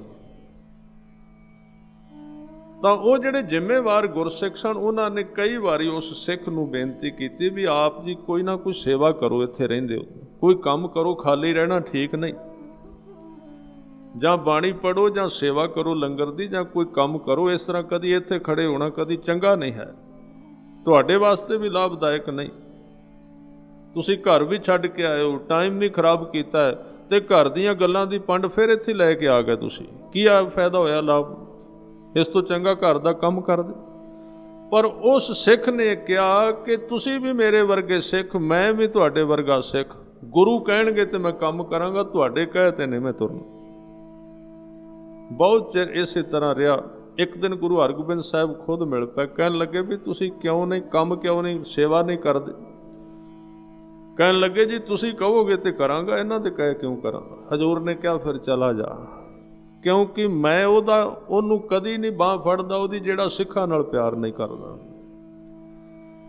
ਜਿਹਦਾ ਸਿੱਖ ਦਾ ਸਿੱਖ ਨਾਲ ਪਿਆਰ ਨਹੀਂ, ਉਹ ਗੁਰੂ ਨਾਲ ਕਿਵੇਂ ਕਰ ਲਏਗਾ? ਖਿਆਲ ਰੱਖਣਾ, ਇਹ ਕਦੀ ਨਹੀਂ ਹੋ ਸਕਦਾ ਕੋਈ ਕਵੇ ਮੈਂ ਮਾਂ ਨੂੰ ਤੇ ਮੰਨਣਾ, ਮੈਂ ਇਹਦੇ ਬੱਚੇ ਨੂੰ ਨਹੀਂ ਮੰਨਦਾ। ਇਹ ਕਿਵੇਂ ਹੋ ਸਕਦਾ? ਇੱਥੋਂ ਤੱਕ ਵਾਪਰਦਾ ਹੈ ਕਈ ਵਾਰੀ ਮਾਂ ਨੂੰ ਖੁਸ਼ ਕਰਨ ਵਾਸਤੇ। ਤੁਸੀਂ ਵੇਖਿਆ ਹੋਵੇਗਾ, ਛੋਟੀ ਜਿਹੀ ਇੱਕ ਕਹਾਣੀ ਮੈਨੂੰ ਚੇਤੇ ਆ ਗਈ। ਅੱਜ ਦਾ ਵਿਸ਼ਾ ਸਿਰਫ ਇਹ ਹੈ ਕਿ ਅਸੀਂ ਕਿਸੇ ਥਾਂ ਤੇ ਗੁਰਮਤਿ ਦੇ ਇੱਕ ਸੁਨਹਿਰੀ ਅਸੂਲ ਨੂੰ, ਕਿ ਗੁਰਸਿੱਖਾਂ ਨੂੰ ਪਿਆਰ ਕਰਨਾ, ਗੁਰਸਿੱਖਾਂ ਨਾਲ, ਗੁਰਮੁਖਾਂ ਨਾਲ ਸਾਂਝ ਵਧਾਉਣੀ, ਇਸ ਕਨਸੈਪਟ ਨੂੰ ਸਾਡੇ ਲੋਕ ਕੱਟੀ ਜਾ ਰਹੇ ਨੇ, ਬਿਲਕੁਲ ਕੱਢੀ ਜਾ ਰਹੇ ਨੇ। ਮੈਂ ਇੱਕ ਛੋਟੀ ਜਿਹੀ ਬੜੀ ਸੁੰਦਰ ਕਹਾਣੀ ਪੜ੍ਹੀ ਹੈ। ਕਹਿੰਦੇ ਇੱਕ ਪਿੰਡ ਦੇ ਬਾਹਰਲੇ ਪਾਸੇ ਝੁੱਗੀ ਵਿੱਚ ਇੱਕ ਫਕੀਰ ਰਹਿੰਦਾ ਸੀ। ਉਹਦੇ ਕੋਲ ਲਾਭ ਪ੍ਰਾਪਤ ਕਰਨ ਵਾਸਤੇ ਕੋਈ ਆਦਮੀ ਆਇਆ, ਉਹਦੇ ਕੋਲ ਰਹਿਣ ਲੱਗ ਪਿਆ, ਕੋਈ ਪਰਮਾਰਥ ਦੇ ਰਸਤੇ ਤੇ ਕਿਸੇ ਅੜਚਨ ਨੂੰ ਦੂਰ ਕਰਨ ਵਾਸਤੇ। ਕਈ ਦਿਨ ਰਿਹਾ ਤੇ ਉਹ ਫਕੀਰ ਪਿੰਡ ਵਿੱਚੋਂ ਭੀਖ ਕਹਿ ਲਓ ਜਾਂ ਉਗਰਾਹੀ ਕਹਿ ਲਓ, ਪ੍ਰਸ਼ਾਦਾ ਮੰਗ ਕੇ ਲਿਆਉਂਦਾ ਸੀ। ਉਹਨੇ ਉਸ ਆਏ ਹੋਏ ਵਿਅਕਤੀ ਨੂੰ ਕਿਹਾ, ਜਾ ਤੂੰ ਇਸ ਪਿੰਡ ਵਿੱਚ ਜਦੋਂ ਤੂੰ ਜਾਏਗਾ ਗਲੀ ਦੇ ਨਾਲ ਇਸ ਸਾਈਡ ਤੇ ਜਿਹੜਾ ਪਹਿਲਾ ਘਰ ਹੈ ਉੱਥੋਂ ਪ੍ਰਸ਼ਾਦਾ ਮੰਗ ਕੇ ਲਿਆਉਣਾ। ਉਹ ਚਲਾ ਗਿਆ। ਜਦੋਂ ਘਰ ਜਾ ਕੇ ਉਹਨੇ ਖੜੇ ਹੋ ਕੇ ਪ੍ਰਸ਼ਾਦਾ ਮੰਗਿਆ ਨਾ, ਤੇ ਉਹ ਜਿਹੜੀ ਬੀਬੀ ਸੀ ਉਹ ਬੜੀ ਕੁਰਖਤ ਸੁਭਾਅ ਦੀ ਸੀ, ਬੜੀ ਗੁੱਸੇ ਵਾਲੀ। ਨਾਲੇ ਉਹਨੇ ਪਹਿਲੀ ਵਾਰ ਵੇਖਿਆ ਸੀ ਇਸ ਨੂੰ, ਭਿਖਾਰੀ ਨੂੰ। ਉਹਨੇ ਜਦੋਂ ਪ੍ਰਸ਼ਾਦਾ ਮੰਗਿਆ ਉਹਨੇ ਕਿਹਾ, ਚਲਾ ਜਾ, ਤੂੰ ਕਿੱਧਰੋਂ ਆ ਗਿਆ? ਬੜੀ ਕੁਰਖਤ ਗੁੱਸੇ ਵਿੱਚ ਬੋਲੀ। ਵਾਪਸ ਆ ਗਿਆ, ਰਸਤੇ ਵਿੱਚੋਂ ਹੋਰ ਕਿਸੇ ਤੋਂ ਮੰਗ ਲਿਆਇਆ। ਜਦੋਂ ਉਸ ਫਕੀਰ ਕੋਲ ਗਿਆ ਉਹਨੇ ਕਿਹਾ, ਪ੍ਰਸ਼ਾਦਾ ਕਿੱਥੋਂ ਮੰਗ ਕੇ ਲਿਆਇਆ? ਉਸ ਘਰ ਤੋਂ ਤੇ ਲਿਆਇਆ ਨਹੀਂ ਤੂੰ, ਜਿਹੜੀ ਗੁਸੈਲ ਹੈ, ਬਹੁਤ ਗੁੱਸੇ ਵਾਲੀ ਬੀਬੀ ਹੈ। ਕਹਿਣ ਲੱਗਾ, ਉਹ ਤੇ ਕ੍ਰੋਧੀ ਬੜੀ, ਉਹਨੇ ਤੇ ਟਿਕਣ ਹੀ ਨਹੀਂ ਦਿੱਤਾ ਮੈਨੂੰ। ਉਹ ਬਹੁਤ ਕ੍ਰੋਧਿਤ ਹੈ, ਕਿਉਂਕਿ ਉਹ ਵਿਅਕਤੀ ਆਇਆ ਸੀ ਰੱਬ ਦਾ ਰਾਹ ਲੱਭਣ, ਉਹਨੂੰ ਲੱਭਦਾ ਨਹੀਂ ਸੀ ਕਈ ਸਾਲਾਂ ਦਾ। ਤਾਂ ਫਕੀਰ ਉਹਨੂੰ ਇਸ ਤਰੀਕੇ ਦੇ ਰਾਹੀਂ ਸਮਝਾਉਣਾ ਚਾਹੁੰਦਾ ਸੀ ਵੀ ਤੇਰੇ ਵਿੱਚ ਕਿੱਥੇ ਕਰਕੇ ਕਮੀ ਹੈ, ਨੁਕਸ ਕਿੱਥੇ ਹੈ। ਨੁਕਸ ਉਹਦੇ ਵਿੱਚ ਇਹ ਸੀ, ਉਹ ਸਿੱਧਾ ਪਰਮਾਤਮਾ ਨੂੰ ਲੱਭ ਰਿਹਾ ਸੀ, ਉਹ ਸੰਗਤ ਨਹੀਂ ਸੀ ਕਰਦਾ, ਸਿੱਧਾ ਜਾ ਰਿਹਾ ਸੀ ਵੀ ਮੈਂ ਖੁਦ ਹੀ ਆਪ ਹੀ ਕਰਾਂਗਾ। ਉਹਦਾ ਇਹ ਨੁਕਸ ਸੀ ਤੇ ਉਹਨੂੰ ਦੂਰ ਕਰਨ ਵਾਸਤੇ ਜਦੋਂ ਪ੍ਰਸ਼ਾਦਾ ਮੰਗਣ ਲਈ ਭੇਜਿਆ ਤੇ ਉਹ ਵਾਪਸ ਮੋੜ ਆਇਆ। ਉਹਨੇ ਕਿਹਾ ਵੀ ਉਹ ਤੇ ਗੁੱਸੇ ਵਾਲੀ ਬੀਬੀ ਬਹੁਤ ਕ੍ਰੋਧਿਤ ਬੜੀ, ਉਹ ਨਹੀਂ ਪ੍ਰਸ਼ਾਦਾ ਦਿੰਦੀ। ਫਕੀਰ ਕਹਿੰਦਾ, ਚੱਲ ਮੈਂ ਤੇਰੇ ਨਾਲ ਚੱਲਣਾ, ਮੈਂ ਤੈਨੂੰ ਉਹਦੇ ਤੋਂ ਪ੍ਰਸ਼ਾਦਾ ਮੰਗ ਕੇ ਵਿਖਾਵਾਂ। ਨਾਲ ਲੈ ਕੇ ਤੁਰ ਪਿਆ।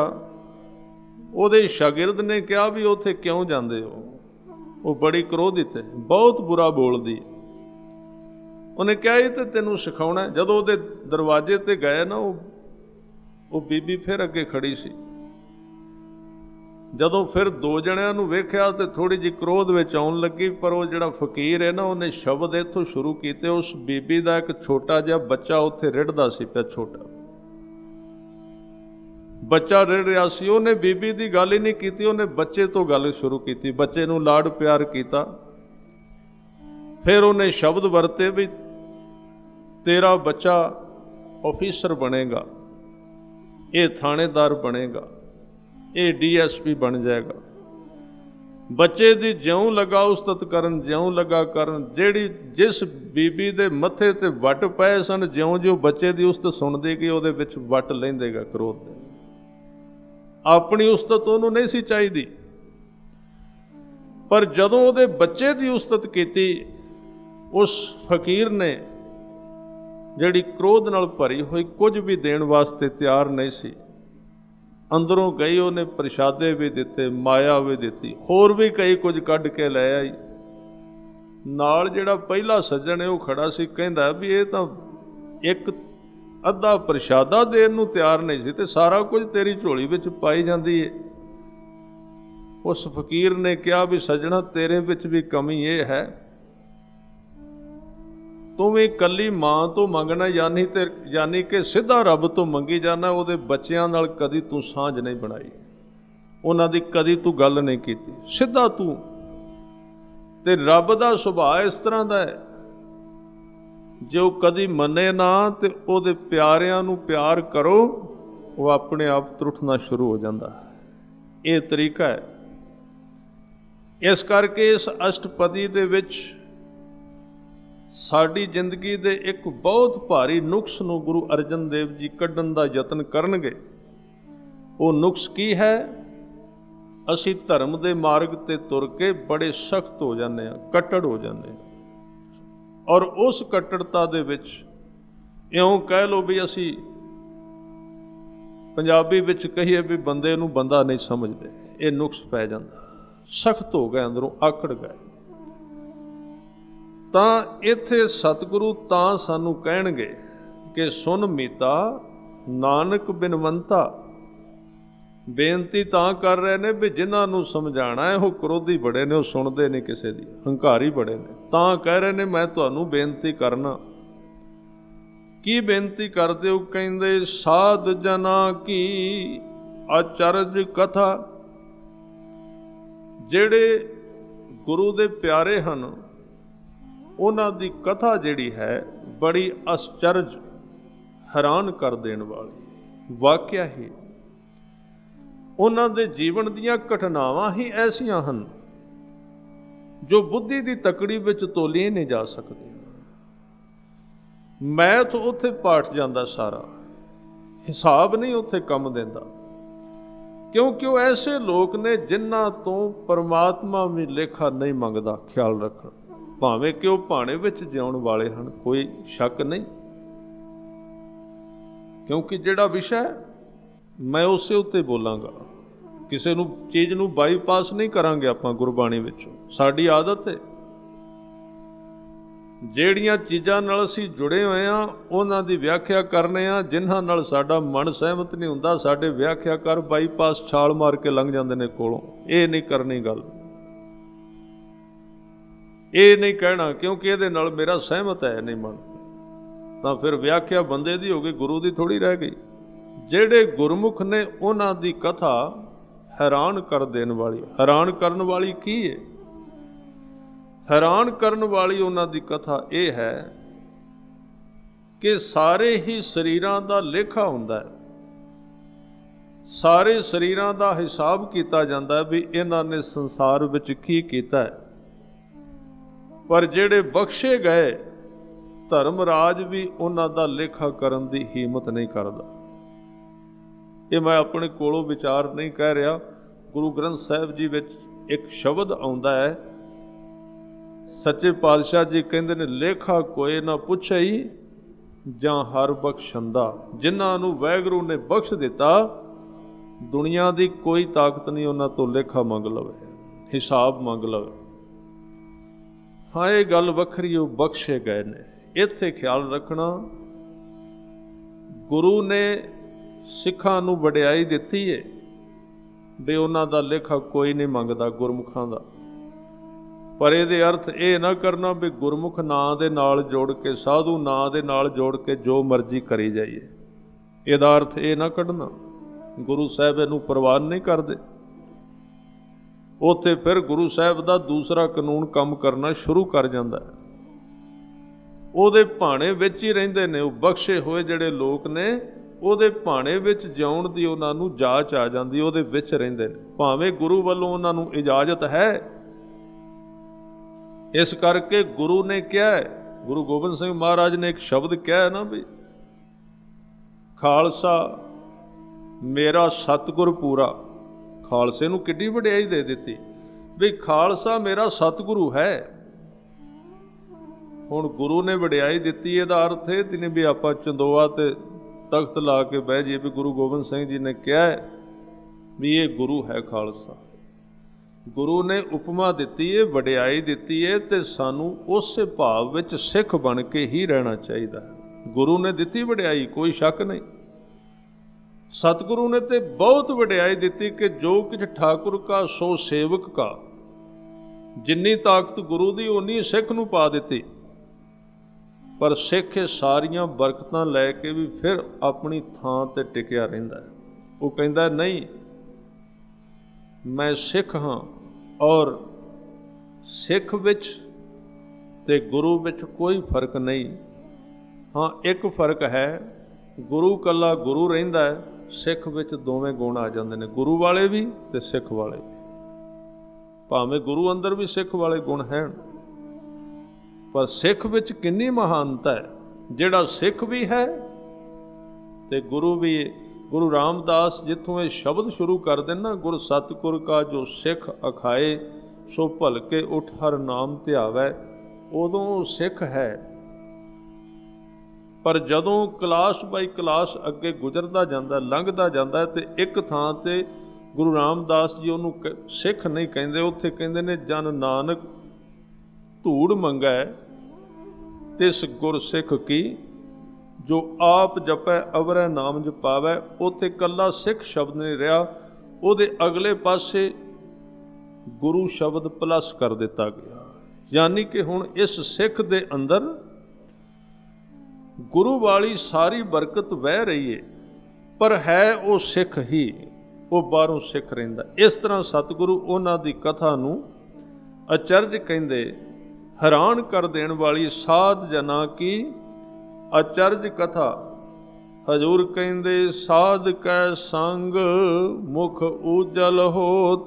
ਜੇ ਕੋਈ ਮਨੁੱਖ ਗੁਰਮੁਖਾਂ ਦੀ ਸਾਧੂਆਂ ਦੀ ਸੰਗਤ ਵਿੱਚ ਆ ਜਾਏ, ਉਹਨਾਂ ਦੇ ਨਾਲ ਸੰਬੰਧਿਤ ਹੋ ਜਾਏ, ਉਹਨਾਂ ਦੇ ਭਾਵ ਵਿੱਚ ਅਦਬ ਵਿੱਚ ਜਿਉਣ ਲੱਗ ਪਵੇ, ਤੇ ਉਹਦਾ ਜਿਹੜਾ ਮੂੰਹ ਹੈ ਕਹਿੰਦੇ ਉਜਲ ਹੋ ਜਾਂਦਾ ਹੈ। ਉਜਲਾ ਮੁਖ ਖੁਸ਼ੀ ਨਾਲ ਭਰਿਆ ਜਾਂਦਾ ਹੈ, ਆਨੰਦ ਨਾਲ ਭਰਿਆ ਜਾਂਦਾ ਹੈ।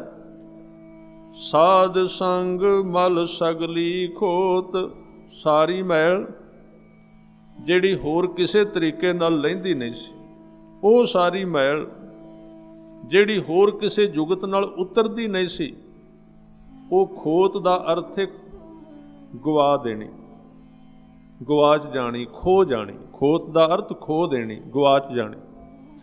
ਭਾਵ ਜੇ ਕੋਈ ਸਾਧ ਸੰਗਤ ਕਰਨ ਲੱਗ ਪਵੇ ਤਾਂ ਜਿਹੜੀ ਅੰਦਰ ਵਿਕਾਰਾਂ ਦੀ ਮੈਲ ਹੁੰਦੀ ਏ, ਉਹਨੂੰ ਪਤਾ ਹੀ ਨਹੀਂ ਲੱਗਦਾ ਕਿ ਉਹ ਕਦੋਂ ਗਵਾਚ ਜਾਂਦੀ, ਅੰਦਰੋਂ ਨਿਕਲ ਜਾਂਦੀ। ਸਾਧ ਸੰਗ ਮਲ ਸਗਲੀ ਖੋਤ, ਸਾਧ ਕੈ ਸੰਗ ਮਿਟਾਏ ਅਭਿਮਾਨ। ਹੁਣ ਇਹਦੇ ਵਿੱਚ ਇੱਕ ਬਹੁਤ ਵੱਡਾ ਲਾਭ ਹੈ, ਗੁਰਮੁਖਾਂ ਦੀ ਸੰਗਤ ਦਾ ਤੇ ਬਹੁਤ ਵੱਡਾ ਲਾਭ ਹੈ। ਇੱਕ ਆਦਮੀ ਵੈਸੇ ਵੀ ਕਿਸੇ ਨੂੰ ਰਾਹ ਪੁੱਛੇ ਨਾ ਤੇ ਉਹਦਾ ਹੰਕਾਰ ਘਟਦਾ ਹੈ। ਆਪਾਂ ਕਿਸੇ ਥਾਂ ਤੇ ਜਾਂਦੇ ਹੋਈਏ ਤੇ ਜੇ ਆਪਾਂ ਕਿਸੇ ਬੰਦੇ ਨੂੰ ਰਾਹ ਪੁੱਛੀਏ ਨਾ ਵੀ ਅੱਗੋਂ ਮੋੜ ਕਿਹੜਾ ਹੁੰਦਾ, ਸਾਡੇ ਹੰਕਾਰ ਨੂੰ ਸੱਟ ਲੱਗਦੀ ਹੈ, ਸਾਡੀ ਜਾਣਕਾਰੀ ਨੂੰ ਸੱਟ ਲੱਗਦੀ ਹੈ, ਸਾਡੇ ਅਤੇ ਪਤੇ ਨੂੰ ਚੋਟ ਲੱਗਦੀ ਹੈ। ਚੋਟ ਲੱਗਣਾ ਹੰਕਾਰ ਨੂੰ ਤੋੜਨਾ ਹੀ ਤੇ ਧਰਮ ਦੀ ਕਿਰਿਆ, ਹੋਰ ਕੀ ਹੈ। ਹੰਕਾਰ ਟੁੱਟ ਗਿਆ ਤੇ ਧਰਮ ਦਾ ਕਾਰਜ ਪੂਰਾ ਹੋ ਗਿਆ। ਇਹ ਜਿਹੜੀ ਬੁੱਧੀ, ਇਹਨੂੰ ਤੋੜਨਾ ਤੇ ਹੈ, ਜਿਹਨੂੰ ਭਗਤ ਜੀ ਕਹਿੰਦੇ ਨੇ ਕਿ ਗਿਆਨੀ ਗੁਣੀ ਸੂਰ ਹਮ ਦਾਤੇ, ਇਹ ਬੁੱਧ ਕਬੈ ਨਾ ਨਾਠੀ। ਇਹ ਤੇ ਹੰਕਾਰ ਮਰਦਾ ਨਹੀਂ ਅੰਦਰੋਂ, ਇਹਨੂੰ ਤੋੜਨਾ, ਅਭਿਮਾਨ ਨੂੰ ਤੋੜਨਾ।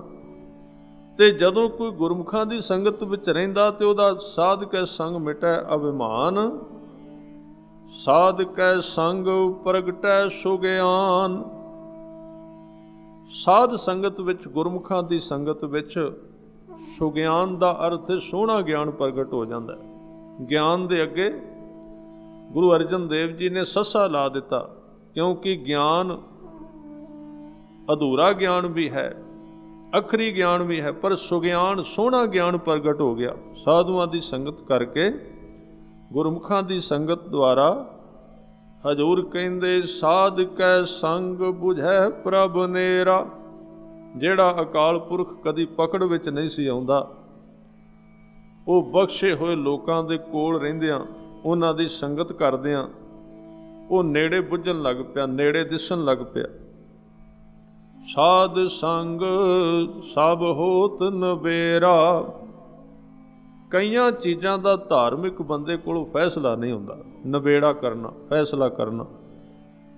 ਸੋਚਦਾ ਰਹਿੰਦਾ ਮਨ ਵੀ ਕਰਾਂਗੇ, ਵੇਖਾਂਗੇ, ਮਹੀਨੇ ਨੂੰ ਕਰਾਂਗੇ, ਕੱਲ ਕਰਾਂਗੇ, ਪਰਸੋਂ ਕਰਾਂਗੇ। ਫੈਸਲਾ ਨਹੀਂ ਲੈ ਸਕਦਾ ਮਨੁੱਖ। ਪਰ ਜੇ ਉਹ ਸਾਧ ਸੰਗਤ ਦੀ ਸਹਾਰਾ ਲਵੇ ਤੇ ਉਹਦੇ ਵਿੱਚ ਉਹ ਫੈਸਲੇ ਲੈਣ ਲੱਗ ਪੈਂਦਾ, ਜਲਦੀ ਜਲਦੀ ਫੈਸਲੇ ਲੈਂਦਾ ਹੈ। ਨਹੀਂ ਤੇ ਸਾਰੀ ਸਾਰੀ ਉਮਰ ਸਾਡੀ ਜ਼ਿੰਦਗੀ ਵਿੱਚ ਸਾਡਾ ਮਨ ਕੋਈ ਫੈਸਲਾ ਹੀ ਨਹੀਂ ਲੈਂਦਾ।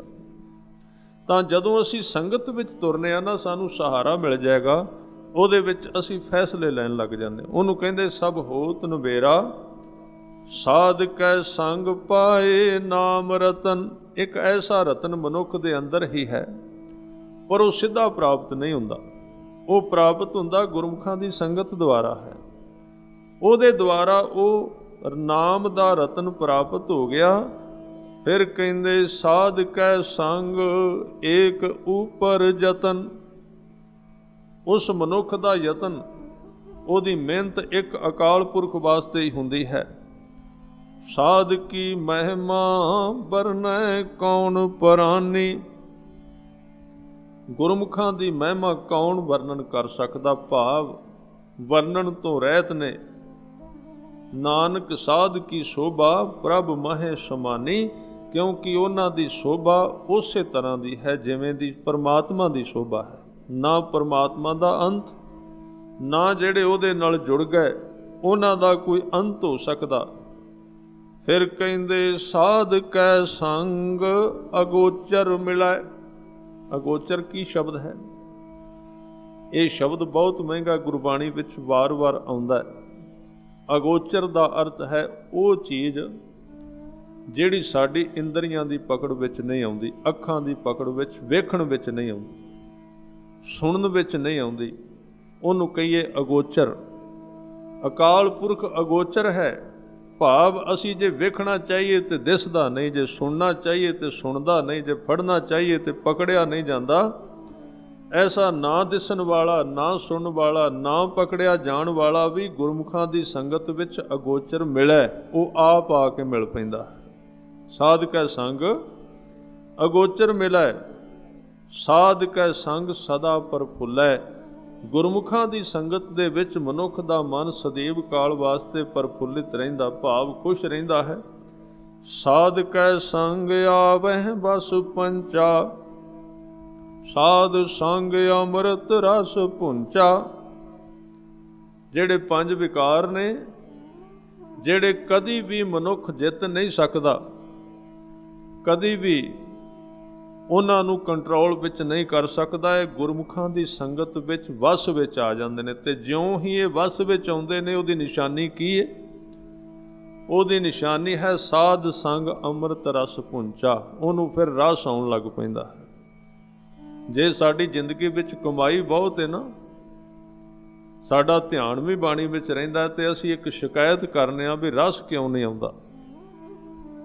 ਰਸ ਕੋਈ ਹੋਰ ਲੁੱਟ ਕੇ ਲੈ ਜਾਂਦੇ ਨੇ, ਕਦੀ ਹੰਕਾਰ ਲੁੱਟ ਕੇ ਲੈ ਜਾਂਦਾ ਹੈ, ਕਦੀ ਲੋਭ ਲੁੱਟ ਕੇ ਲੈ ਜਾਂਦਾ ਹੈ, ਕਦੀ ਕੁਝ ਅੰਦਰੋਂ ਪੈਦਾ ਹੋ ਜਾਂਦਾ, ਉਹ ਲੁੱਟੀ ਜਾਂਦੇ ਨੇ। ਤਾਂ ਕਰਕੇ ਰਸ ਉਦੋਂ ਆਉਣਾ ਜਿੱਦਣ ਉਸ ਪਾਸੇ ਸਟਾਪ ਹੋ ਗਿਆ। ਉਹ ਪੰਜ ਜਿਹੜੇ ਵਸ ਵਿੱਚ ਆ ਗਏ, ਰਸ ਉਸ ਤੋਂ ਪਹਿਲਾਂ ਨਹੀਂ ਆਏਗਾ, ਕਿਉਂਕਿ ਉਹ ਨਾਲੋਂ ਨਾਲ ਖਾ ਜਾਂਦੇ ਰਸ ਨੂੰ। ਔਰ ਜਿਹੜੇ ਕਮਾਈ ਵਾਲੇ ਸੱਜਣ ਗੁਰਮੁਖ ਨੇ, ਉਹਨਾਂ ਤੋਂ ਜ਼ਿਆਦਾ ਖਾਂਦੇ ਨੇ ਉਹ, ਕਿਉਂਕਿ ਤੁਹਾਨੂੰ ਪਤਾ ਲੁਟੇਰੇ ਉੱਥੇ ਹੀ ਪੈਂਦੇ ਨਾ ਜਿੱਥੇ ਕੋਈ ਖਜ਼ਾਨਾ ਹੋਵੇ। ਕਦੀ ਕਿਸੇ ਕੰਗਾਲ ਵੱਲ ਜਿਹਦੇ ਪੱਲੇ ਆਪਣੀ ਕੋਈ ਨਹੀਂ ਰੋਟੀ ਰਾਤ ਨੂੰ ਖਾਣ ਜੋਗੀ, ਤੁਸੀਂ ਵੇਖਿਆ ਕੋਈ ਡਾਕਾ ਪਿਆ ਹੋਵੇ ਕਿਤੇ? ਇਸ ਲਈ ਜਿਹੜੇ ਗੁਰਮੁਖ ਇਹ ਸ਼ਿਕਾਇਤ ਕਰਦੇ ਨੇ ਵੀ ਜਦੋਂ ਦੇ ਬਾਣੀ ਪੜ੍ਹਨ ਲੱਗਿਆ, ਉਦੋਂ ਦੀ ਵਾਸ਼ਨਾ, ਉਦੋਂ ਦਾ ਲੋਭ, ਉਦੋਂ ਦਾ ਕ੍ਰੋਧ ਜ਼ਿਆਦਾ ਹੁੰਦਾ ਹੈ। ਉਹ ਸੋਚਦੇ ਨੇ ਪਤਾ ਨਹੀਂ ਇਹ ਤਾਂ ਆਪਾਂ ਗਲਤ ਕੰਮ ਕਰ ਰਹੇ ਹਾਂ ਤਾਂ ਇਹ ਚੀਜ਼ਾਂ ਵੱਧ ਗਈਆਂ। ਨਹੀਂ ਸਾਧ ਸੰਗਤ ਜੀ, ਇਹਦਾ ਮਤਲਬ ਹੈ ਵੀ ਇਹ ਗੁਰਮੁਖ ਹੁਣ ਖਜ਼ਾਨਾ ਇਕੱਠਾ ਕਰ ਰਹੇ ਨੇ, ਤੇ ਖਜ਼ਾਨੇ ਕਰਕੇ ਹੀ ਉੱਥੇ ਚੋਰ ਪੈ ਰਹੇ ਨੇ, ਲੁਟੇਰੇ। ਇਹ ਵਿਕਾਰ ਜਿਹੜੇ ਨੇ, ਜਿਹੜਾ ਨੰਗ ਹੈ ਜਿਹਦੇ ਪੱਲੇ ਹੀ ਕੱਖ ਨਹੀਂ, ਉੱਥੇ ਕਿੱਥੇ ਵਾਸ਼ਨਾ ਪੈਦਾ ਹੋਣੀ? ਕੱਖ ਨਹੀਂ ਉਹਦੇ ਕੋਲੋਂ, ਪਹਿਲੇ ਗਵਾ ਚੁੱਕਾ, ਉਹਨੂੰ ਪੈਦਾ ਕੀ ਹੋਣੀ? ਉਹਦੀ ਜੇਬ ਵੀ ਖਾਲੀ, ਉਹਨੂੰ ਲੁੱਟੇਗਾ ਕੌਣ? ਇਸ ਕਰਕੇ ਜਿਹੜੇ ਕਮਾਈ ਵਾਲੇ ਪੁਰਸ਼ ਨੇ, ਉਹਨਾਂ ਦੇ ਜੀਵਨ ਵਿੱਚ ਇਹ ਰੁਕਾਵਟਾਂ ਆਉਣਗੀਆਂ ਜ਼ਰੂਰ। ਉਸੇ ਥਾਂ ਤੇ ਤੁਸੀਂ ਵੇਖੋਗੇ ਇਮਾਰਤਾਂ ਤੇ ਕਿੰਨੀਆਂ ਨੇ, ਕਦੀ ਕੋਈ ਹਮਲਾ ਕਰਦਾ ਕਿਤੇ? ਦਰਬਾਰ ਸਾਹਿਬ ਤੇ ਵਾਰ-ਵਾਰ ਹਮਲਾ ਕਿਉਂ ਕੀਤਾ ਜਾਂਦਾ? ਉੱਥੇ ਖਜ਼ਾਨਾ ਹੈ ਅੰਦਰ, ਤਾਂ ਹਮਲਾ। ਕਿੰਨੇ ਕਿੰਨੇ ਮਕਾਨ ਪਏ ਨੇ, ਕਿੰਨੇ ਪਏ ਨੇ, ਕਦੀ ਕਿਤੇ ਸਰਕਾਰ ਨੇ ਹਮਲਾ ਕੀਤਾ ਕਿਤੇ? ਕਿੰਨੇ ਲੋਕ ਇੱਥੇ ਜਨਮਦੇ ਨੇ, ਕਿੰਨੇ ਮਰ ਜਾਂਦੇ ਨੇ, ਪਰ ਜਿਹੜੇ ਸ਼ਹੀਦ ਨੇ ਗੁਰਮੁਖ ਪਿਆਰੇ, ਉਹਨਾਂ ਨੂੰ ਕਿਉਂ ਸਰਕਾਰ ਤਸ਼ੱਦਦ ਕਰਦੀ ਹੈ? ਕਿਉਂ ਉਹਨਾਂ ਦੇ ਉੱਤੇ ਤਸ਼ੱਦਦ ਕਰਦੀ? ਕਿਉਂਕਿ ਉਹਨਾਂ ਵਿੱਚ ਕੋਈ ਖਜ਼ਾਨਾ ਹੈ। ਇਸ ਕਰਕੇ ਇਹ ਅੰਮ੍ਰਿਤ ਰਸ ਉਹਨਾਂ ਨੂੰ ਮਿਲਦਾ ਜਿਹੜੇ ਗੁਰੂ ਕਿਰਪਾ ਦੁਆਰਾ, ਗੁਰਮੁਖਾਂ ਦੀ ਸੰਗਤ ਦੁਆਰਾ ਪੰਜ ਆਵੇਂ ਬਸ ਪੰਚਾ, ਸਾਧ ਸੰਗ ਅੰਮ੍ਰਿਤ ਰਸ ਪੁੰਚਾ। ਫਿਰ ਕਹਿੰਦੇ ਸਾਧ ਸੰਗ ਹੋਏ ਸਭ ਕੀ ਰੇਣ। ਗੁਰਮੁਖਾਂ ਦੀ ਸੰਗਤ ਦਾ ਇੱਕ ਇਹ ਵੀ ਫਲ ਹੈ ਕਿ ਮਨ ਜਿਹੜਾ ਨਾ ਸਾਰਿਆਂ ਦੀ ਰੇਣ, ਨਿਮਰਤਾ ਵਿੱਚ ਆ ਜਾਂਦਾ, ਅੰਦਰ ਹੰਕਾਰ ਨਹੀਂ ਰਹਿੰਦਾ। ਸਾਧ ਕੈ ਸੰਗ ਮਨੋਹਰ ਬੈਣ। ਜਿਹੜਾ ਕੁਰਖਤ ਆਦਮੀ ਸੀ, ਬਿਲਕੁਲ ਬੋਲ ਕਬੋਲ ਬੋਲਦਾ ਸੀ, ਗੁਰਮੁਖਾਂ ਦੀ ਸੰਗਤ ਕਰ ਕਰਕੇ ਉਹਦੇ ਸ਼ਬਦ ਤਬਦੀਲ ਹੋ ਗਏ। ਉਹਦੇ ਸ਼ਬਦ ਝੁਕਣ ਵਾਲੇ, ਪਿਆਰ ਵਾਲੇ ਹੋ ਗਏ, ਵੈਰ ਵਿਰੋਧ ਮਿਟ ਗਿਆ। ਮਨੋਹਰ ਬੈਣ, ਬੈਣ ਕਹਿੰਦੇ ਨੇ ਬੋਲਣਾ। ਫਿਰ ਕਹਿੰਦੇ ਸਾਧ ਕੈ ਸੰਗ ਨਾ ਕਤਹੂ ਧਾਵੈ। ਸਾਧ ਸੰਗ ਅਸਥਿਤ ਮਨ ਪਾਵੈ। ਗੁਰਮੁਖਾਂ ਦੀ ਸੰਗਤ ਜਿਹੜਾ ਮਨੁੱਖ ਕਰਨ ਲੱਗ ਪੈਂਦਾ ਹੈ, ਉਹ ਫਿਰ ਕਿਤੇ ਨਹੀਂ ਭੱਜਦਾ ਵੀ ਇੱਧਰ ਜਾ ਕੇ ਜੋਤਸ਼ੀ ਕੋਲੋਂ ਪੁੱਛ ਕੇ ਆਵਾਂ, ਕਿ ਇੱਧਰ ਨਗ ਪਵਾ ਕੇ ਆਵਾਂ, ਕਿ ਇੱਥੇ ਰੱਸੀ ਬਣਾ ਕੇ ਆਵਾਂ। ਕਿਤੇ ਨਹੀਂ ਉਹ ਦੀਵਾ ਲੈ ਕੇ ਤੁਰਦਾ। ਉਹਨੂੰ ਵਿਸ਼ਵਾਸ ਆ ਜਾਂਦਾ ਆਪਣੇ ਗੁਰੂ ਤੇ, ਔਰ ਗੁਰਮੁਖਾਂ ਦੀ ਸੰਗਤ ਦੁਆਰਾ ਉਹਨੂੰ ਤਾਕਤ ਤੇ ਬਖਸ਼ਿਸ਼ ਪ੍ਰਾਪਤ ਹੋ ਜਾਂਦੀ। ਉਹ ਫਿਰ ਉਹਦਾ ਮਨ ਅਸਥਿਤ ਮਨ ਪਾਵੈ, ਮਨ ਟਿਕ ਜਾਂਦਾ। ਸਾਧ ਕੈ ਸੰਗ ਮਾਇਆ ਤੇ ਭਿੰਨ, ਸਾਧ ਸੰਗ ਨਾਨਕ ਪ੍ਰਭ ਸੋ ਪ੍ਰਸੰਨ। ਜਦੋਂ ਕੋਈ ਗੁਰਮੁਖਾਂ ਦੀ ਸੰਗਤ ਵਿੱਚ ਗੂੜੀ ਦੋਸਤੀ ਪਾ ਬਹਿੰਦਾ ਹੈ ਤੇ ਮਾਇਆ ਤੋਂ ਭਿੰਨ ਵੱਖਰਾ ਰਹਿਣ ਲੱਗ ਪੈਂਦਾ, ਉੱਚਾ ਹੋ ਜਾਂਦਾ, ਭਾਵ ਮਾਇਆ ਦੇ ਪ੍ਰਭਾਵ ਤੋਂ ਰਹਿਤ ਹੋ ਜਾਂਦਾ। ਔਰ ਇਸ ਦਸ਼ਾ ਵਿੱਚ ਪਰਮਾਤਮਾ ਦੀ ਖੁਸ਼ੀ ਉਹਦੇ ਉੱਤੇ ਵਰਦੀ ਹੈ, ਉਹਦੇ ਤੇ ਬਖਸ਼ਿਸ਼ ਹੁੰਦੀ ਹੈ। ਸਾਧ ਸੰਗ ਦੁਸ਼ਮਨ ਸਭ ਮੀਤ, ਸਾਧੂ ਕੈ ਸੰਗ ਮਹਾ ਪੁਨੀਤ। ਸਾਧ ਸੰਗਤ ਵਿੱਚ, ਗੁਰਮੁਖਾਂ ਦੀ ਸੰਗਤ ਵਿੱਚ ਦੁਸ਼ਮਣ ਵੀ ਮਿੱਤਰ ਹੋ ਜਾਂਦੇ, ਉਹ ਵੀ ਸਹਾਇਕ ਬਣ ਜਾਂਦੇ ਨੇ, ਔਰ ਮਨੁੱਖ ਮਹਾ ਪਵਿੱਤਰ ਹੋ ਜਾਂਦਾ, ਉਹਦੇ ਅੰਦਰੋਂ ਵਿਕਾਰਾਂ ਦੀ ਮੈਲ ਲੈ ਜਾਂਦੀ ਹੈ। ਸਾਧ ਸੰਗ ਕਿਸ ਸਿਉ ਨਹੀਂ ਬੈਰ, ਸਾਧ ਕੈ ਸੰਗ ਨਾ ਬੀਂਗਾ ਪੈਰ। ਸਾਧੂਆਂ ਦੀ ਸੰਗਤ ਵਿੱਚ ਮਨੁੱਖ ਦੇ ਮਨ ਵਿੱਚੋਂ ਵੈਰ ਭਾਵਨਾ, ਜਿਹੜੀ ਬੜੀ ਹੀ ਦੂਸ਼ਿਤ ਕਰਦੀ, ਮਨ ਨੂੰ ਮੈਲਾ ਕਰਦੀ, ਉਹ ਖਤਮ ਹੋ ਜਾਂਦੀ ਹੈ। ਔਰ ਮਨੁੱਖ ਦਾ ਪੈਰ ਵਿੰਗਾ ਦਾ ਅਰਥ ਹੈ ਟੇਢਾ ਨਹੀਂ ਚੱਲਦਾ, ਭਾਵ ਸਿੱਧੇ ਮਾਰਗ ਤੇ ਚੱਲ ਪੈਂਦਾ। ਟੇਢਾ ਨਹੀਂ, ਵਿੰਗਾ ਦੇ ਅਰਥ ਨੇ ਵਿੰਗਾ, ਟੇਢਾ ਜਿਸ ਨੂੰ ਕਹਿੰਦੇ।